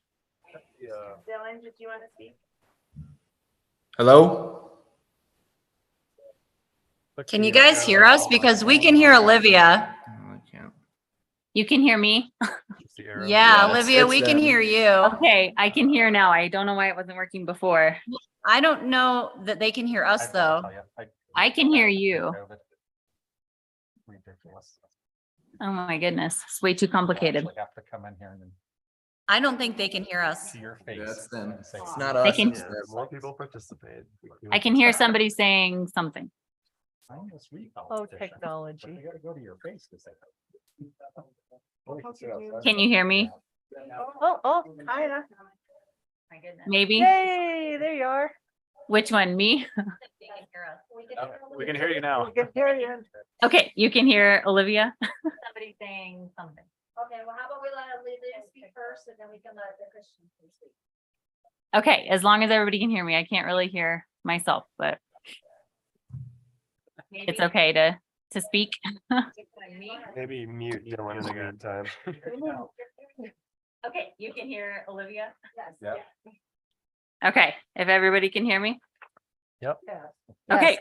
awesome. Thanks. So sorry about that. I don't know what's going on, but anyways, my name is Olivia and I'm the owner of Simple Coffee in Granby and also in Fraser. We've been a business this is our 5th year in business, 2nd year in Fraser. And I am one of the tenants in the aforementioned mixed use space. Chat to being Dylan. about that, I don't know what's going on, Just but wait. Anyways, Dylan's muted. my name is Olivia and I'm the owner of Coffee in Granby and also in a business this is our 5th year business, 2nd year in Fraser. And I am one of the tenants in the aforementioned mixed use space. I'm hearing myself echoing, so I'm so sorry if this is. I know. Can you guys hear me? Olivia, if you can just we can hear you really well. Okay, it's like So if you can just echoing and if I'm, you can just okay, keep I'm so talking. sorry. So it's Sure. you're getting feedback from. Okay. for some reason. Just Technology. keep talking, Olivia. Okay, sure. Anyways, as somebody who grew up in Grand County, I've lived here for the vast majority of my life. I'm currently raising my family here. Have been a small business owner for 5 years. Seeing incentives like this introduced and being pushed forward makes me really excited for the growth of our community. And would have a real impact on the growth of my business. I don't know if anything is getting through here, but like Kevin and Greg said, People are like laying on the desk, so I don't know what's actually getting Well, through. we're laying on our desk because there's echoing and it's repeating multiple Is it just like times, so- 5 voices? How about I just email my statement? Yeah. I think we fixed it. Are you sure? I Yeah, let's should have count- just let's been count to here. 5. 1, 2, One. 3, 4, 5. Go ahead. Is it okay? Yeah. Okay. Oh my gosh, we all need a glass of wine after this. Anyways, blah, blah, blah. Point is incentives like this don't just have a hypothetical impact on businesses like mine. I sell coffee for a living. I'm not out here making millions. I'm not Safeway. It would be a matter of giving my existing amazing employees a raise, being able to afford hiring new help that we need to grow in our new expansion. We've outgrown 4 spaces that we've been in, buying new pieces of equipment, things like that. Incentives like this have the capacity to change the course of small businesses like mine. And I honestly don't think we would still be afloat given the past 4 or 5 years that we've had economically, if it weren't for advocating for things like this. And as somebody who spent my entire life here growing up, it's really exciting to see things like this being pushed forward and see the support of towns like ours moving it forward. So that's all I have to say. Sorry about the technical difficulties, and thank you so much for your time. Thanks, Olivia. Thank you, Olivia.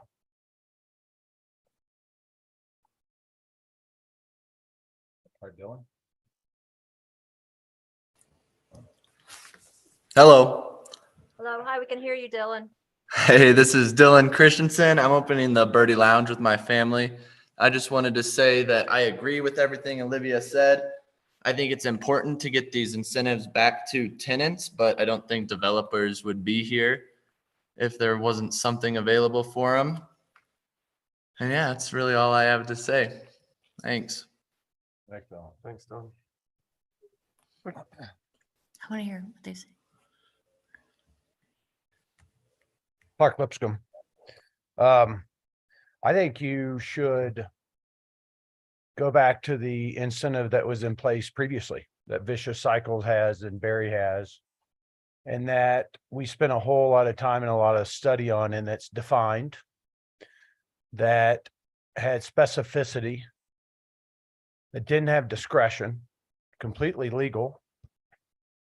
And the current one that was presented, I think these guys deserve an incentive.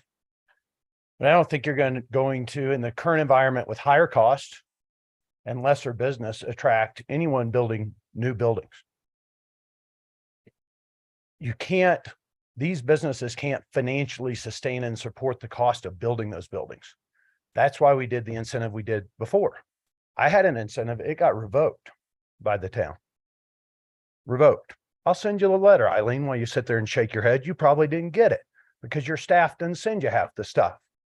So there's 2 yellow buildings. I call them white, but people call them yellow, sitting because they were induced with an incentive.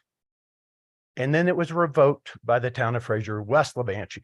So I think it's important that you guys recognize the economic environment. I don't think 2 businesses, Mayor, with all due respect, in 5 years is something to be patting yourself on the back and going, wow, that's amazing, et cetera. I think we had a good program that was well structured. The use tax was an easy one that was meaningful to new construction, and taking existing spaces that are old and tired and cheap, Murdoch Center, like the guy bought that for nothing, and filling it up with $6 square foot rents. That's pretty easy. That's why it's full. Some of those places aren't paying. Grand Foundation pays nothing, right? Our space would have to be 35, today maybe 40, triple net to work. Okay, most businesses, her coffee shop probably couldn't afford the rent. So I'm going to urge you guys to go reflect on all the study and the hard work that was done by a lot of people that analyzed what a lot of other businesses or a lot of other communities were doing when we adopted the last program, And this town adopted about half of what they were doing. And it did work in some regards, but there was a lot of homework done. But not having specificity and having this, you may get this, or you may get this, having some discretion as to, well, we don't like Clark, so we're not going to give it to him, but Greg's great. Let's give him one, right? That's what'll happen. So Kent Whitmer loves your new proposal because one, he's got to write a document every single time somebody applies and gets awarded. When somebody doesn't apply and it turns into a legal fight, he get paid a whole lot to go and defend the town. So to me, if you're going to offer an incentive, then offer one that is defined, concise, and to everyone that actually goes and develops something. Secondly, not all commercial is sales tax driven. Okay. You put offices in, there's no sales tax. Put service businesses in, there's no sales tax. And part of why we had the sales tax structure we had on those other buildings was once it's a restaurant, it's always a restaurant. Most likely. Once it's an office, it's always an office. So we had a structured sales tax deal that incentivized the developer to go out and find businesses, encourage them to move here that were sales tax driven. I had many people contact me before COVID of, could we put an office in there? It's not going to do any good for the town, and it wasn't going to do any good for me for what we want. Okay. We want to fill that in with entertainment, recreation, music venues, bars, restaurants. That's what we wanted. And it fits perfectly there. But without the incentive and with the high costs today, we now have a building permit again. That's great. It's very, very difficult. And I highly doubt that we'll be able to find a business that can justify the rents. And with regard to Winter Park, Lewis, I want to clarify. I'm pretty sure the Big Trout Brewery, you've probably been there. They got $500,000 from the town of Winter Park for finishing that space out. They converted it from an ice rink to a brewery. Okay. And the Johnsons were involved, et cetera. So they did that on a case-by-case basis. There was no written program, but they listened to it, et cetera. But that's a big incentive, something this town's never done. So I guess the key point to me is, I think that if you don't, incentives, you made the comment that incentives impact the town. Not doing incentives and not attracting new businesses and developing new buildings and new properties that can house those types of businesses, that impacts the town. That impacts business owners, particularly with the high costs that we're incurring dealing with the processes and dealing with building. And so not having incentives and meaningful ones that are reflective of what other towns do and compete with other towns, because it is a competition. States compete with states to try to attract businesses and manufacturing and job growth. Towns are no different. If you're not competitive, you lose. And so it's more impactful to not have a good incentive program than it is to do what y'all are doing. Like, I mean, don't think of incentives as impactful to town because you're not giving away anything you have. Like, I think you said 4% of zero is zero. Unfortunately, Clark, in this case, that's not true. What's that? Because we're moving a business from one location where they are currently paying taxes to another location where they won't be paying taxes. And Mayor? So, and in this instance, that's not true. Right. And Mayor, the old package that I would encourage y'all to go look at adopting, which was very well written, very well defined, and very specific, Says you can't would not incentivize that space. Existing And the whole purpose was, Clark, we don't want you to go cannibalize Old Town Fraser and take every business and move them down to the village at Grand Park, which I get because that would hurt the town of Fraser. Okay, so I understand that. And thank you for pointing that out. But that again supports the incentive that we had in place for my buildings, for Vicious Cycle, and for Barry's, and they worked. This is too small.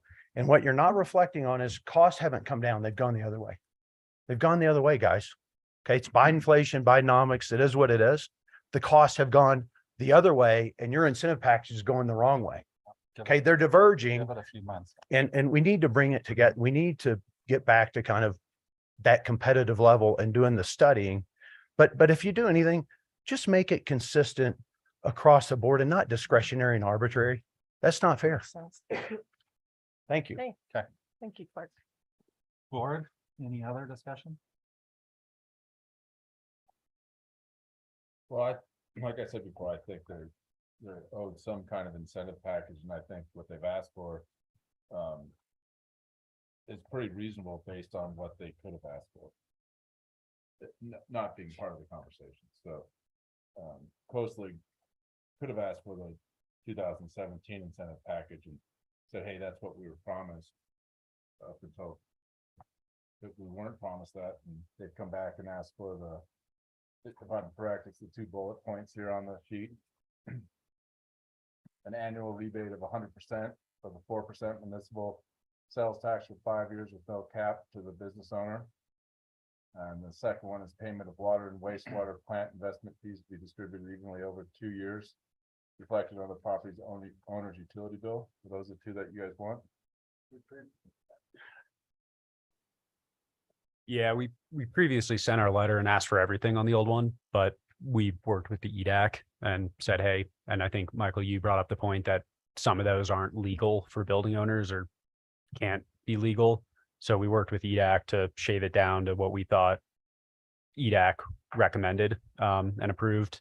So we wanted to ask for everything, but we got to the point and worked with everyone to say, hey, here's the 2 last bullet points that are legal according to Michael and Ken. I do think we're opening up a can of worms with this one. So after the fact, we're moving a business from one location. What are we going to do? Landlords over here. I mean, we're incentivizing their tenant to go. I know they've already signed, so, but we're incentivizing a tenant from Fraser to go that's paying us sales tax to go someplace where they're not going to pay sales tax. So, and I'm sorry that Ed, whatever conversations you had with Ed, Ed was difficult, and that's why he's not here anymore. That makes sense. And Yeah. just to clarify, this is at the discretion of the board. So once someone comes to you with one of these, and we didn't need an economic incentive package to come, we could have said, hey, we want this, we want this, we want this, and see what stuck. We're going to build you a building downtown. We want this. I commend Olivia to go take a bigger space. She's going to do a bigger menu and do bigger things. I think that's great. But it sounds like you don't think so. So that's fine. But for Birdie Lounge, I think that's a huge thing. They're starting a huge new business that, and the fact of the matter too, and we can talk about this on a different subject, is we're now delivering 48 beds in Fraser, 42, excuse me, that are filled with the new chef at Valerio's, the director of rooms at Devil's Thumb. We have 2 folks who work at the distillery. We have 2 folks who work at Winter Park. We have a nurse. We have 2 residents over at Grand Park Health. We could have came a while ago, and we should have. I mean, no offense to Ed, and I know he's not here to defend himself. We should have just surpassed him and came directly to the board. He was some kind of backboard, and we should have said, hey, we're going to build something for you guys that is much needed, is now housing 42 folks who are working in the town or spending money in the town, who are living in the town, going to be walking around, plus 2 businesses. One might not be new. It's extremely expensive. It's not that profitable, to be completely honest with you, to do this building. To build townhomes is profitable and sell them for $1.5 million. And maybe that's, looking back on it, that's probably what we should have done if we couldn't trust Ed. But we wanted to deliver something that the town needs. It's a tit for tat. We could have said, hey, because of this, we're looking for completely different economic incentives than are on this package. We tried to use the package, play by the rules, and say, this is what we're looking for to incentivize. So I don't think it's a crazy ask or opens a can of worms at this point. Do you feel like you got tricked by the town? 100%. Do you? Thanks, Halloween's going up. Yeah, sure. No, okay. Can I make a motion? I want to say, I feel like the whole. I want to say one I more saw it thing. So firsthand we need to happen. like read what they're asking. They want to. The payment of water and wastewater plant investment fees to be distributed evenly over 2 years reflected on the property owner's utility bill, blah, blah, blah. Is that for just the 2? We're not asking for these things because these are what we want. we were told there's gonna be some form of economic incentive. These incentives that we're asking for are the incentives that EDAC said, here's what we're comfortable with. And so we match that. Okay, can you explain to me how that works? The payment of water and wastewater plant fees, is that My for un- the entire building or is that just for those two? My understanding, yeah, is that instead of paying that at C of O, we would pay that quarterly with our payments. So that for us, I think it's 160,000, but we had two taps in place, so we'll call it 130. Instead of paying that at C of O, we'd pay 1/8 of that every quarter. Is that correct? Yeah, that's how that works. Makes sense. Okay. So it's for the whole. So it's for the whole building? Yeah. Not just the commercial space, which is. Well, the Oh. commercial space drives, so the commercial space, the mixed use building is 8 taps, the residential building is 3 taps. Right. And Olivia, I don't know if I've met you or not, but I'm not picking on you, but I would be okay with giving to the new. But to move a business in the town of Fraser and then give them, I think that's just. So we're she's can't- going into a larger we're- space. so what? So what? We're And be able to have we're bigger events. cannibalizing Our own. We're opening a smaller space that somebody can come in and put in a new business. And that's smaller, that's easier to afford. It's not. Well, I mean, what about the people over here? What are they gonna? Are we Yeah, what gonna if I wanna sublease go? them? Said that. Who, what The people that she's People where leaving. Simple was, The yellow, Yeah. Christie's I'll house. believe it's a new business. but it's not a Probably new so. build. So it's not a new, so Right. now we're gonna start giving out incentives to everybody that. You guys are just not, you're not thinking, you're not, this is just like the last town board meeting. You guys are not, you're thinking with your hearts instead of your heads. And you've got to clear this I'm up. thinking with my heads. Beth Nahum that owns the Yellow House can put in a new business. The coffee shop goes kind of with the other business she has. She could get the incentives by building out her garage, which she plans on doing. And then that gives her the reason to have 2 new businesses come into her building. So these guys moving over, and Philip, I do agree with, you're not trying to cannibalize from old buildings to new buildings, but if you want a better business and for Olivia to be able to have a better business, she needs a bigger space. The coffee shops that are having good businesses have spaces where people can sit down and eat sandwiches and cookies and donuts or whatever, right?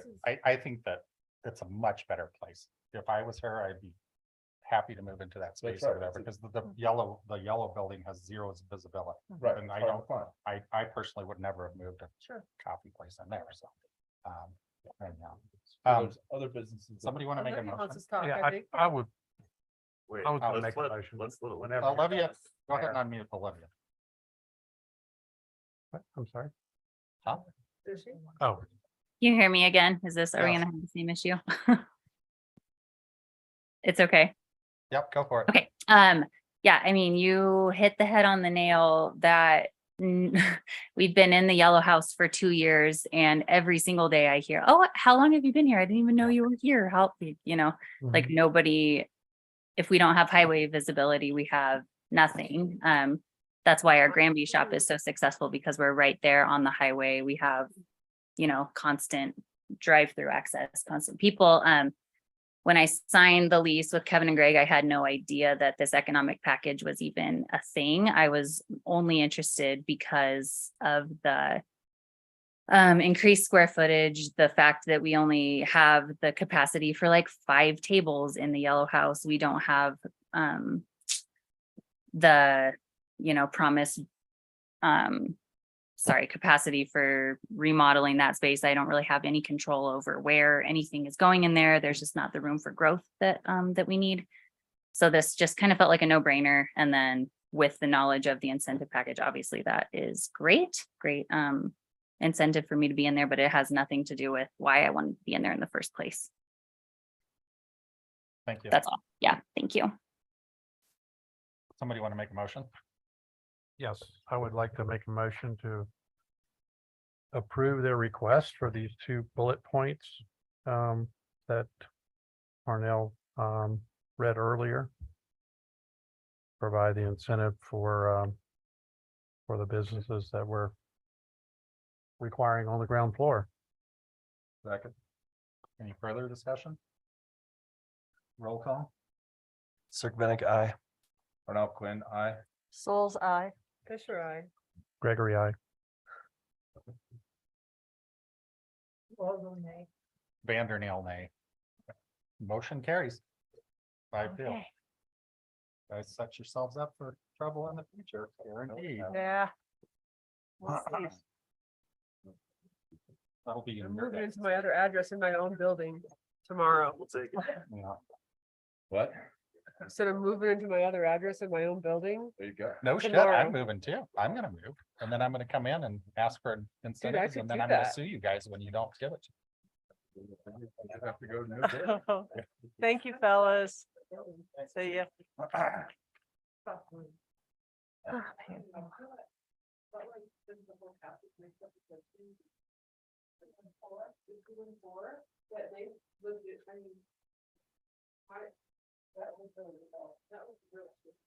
Yeah. Oh, I don't, yeah, I bet they did. That's my. He's not here anymore. So, Yep, that's in the past. yeah. in Okay, The past. next resolution, commit to increase affordable housing. So we are now at forgot. resolution 2023-1002. You ready to go home, Katie? Is that what you're suggesting? Well, almost, You but could- I you- want to we approve don't- We this. don't have to, we don't have to do the all, you could make the motion to adjourn right now. I- And then I- somebody could second. And then we Can could I quit. just make the motion to approve this You could. resolution? Shall I? Yeah. Did you all read your board packets? Yes. I read it. I think it's. I'd pretty like clear to cut. make a motion to approve resolution 2023-1002, commitment to increase affordable housing. Is there a second? Second. Any further discussion? All in favor? Aye. Opposed?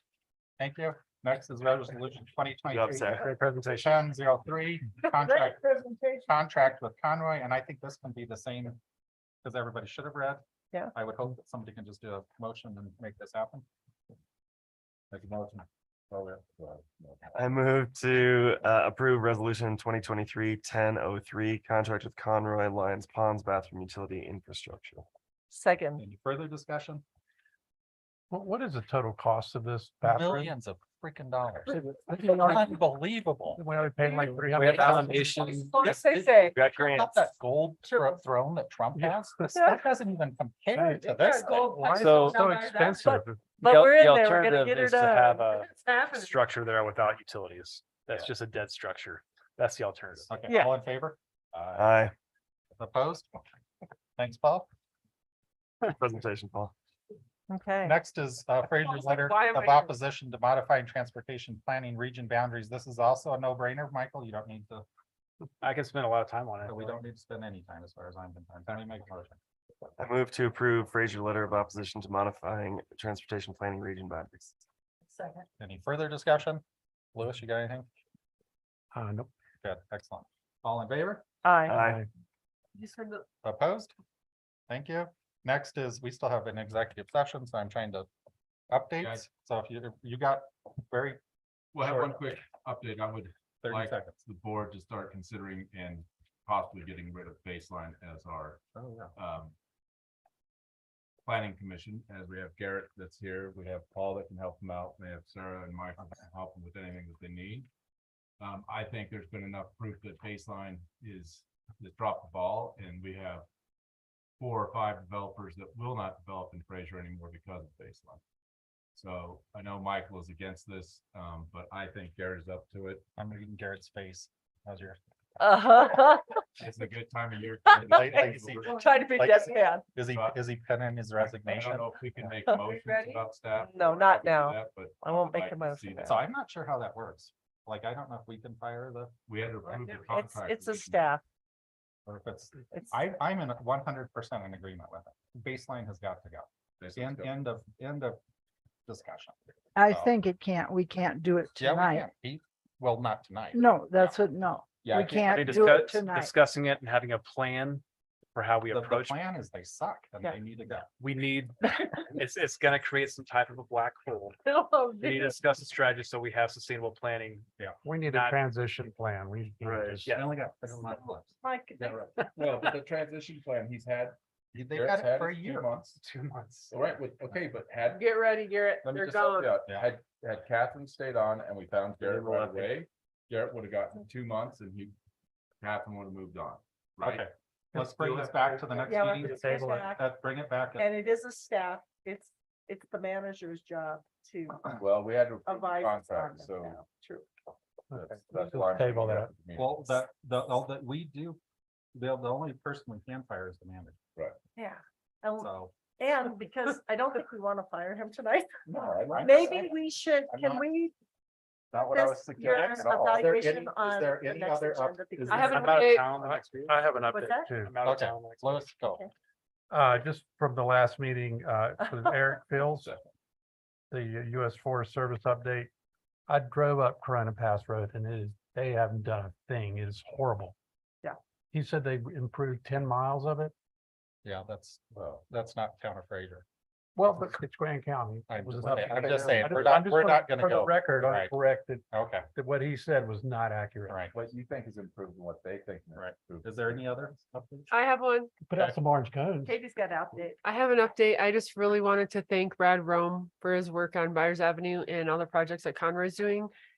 He's been really great to me, like coming into the business and being like, hey, this is like, I mean, the projects have been taking forever.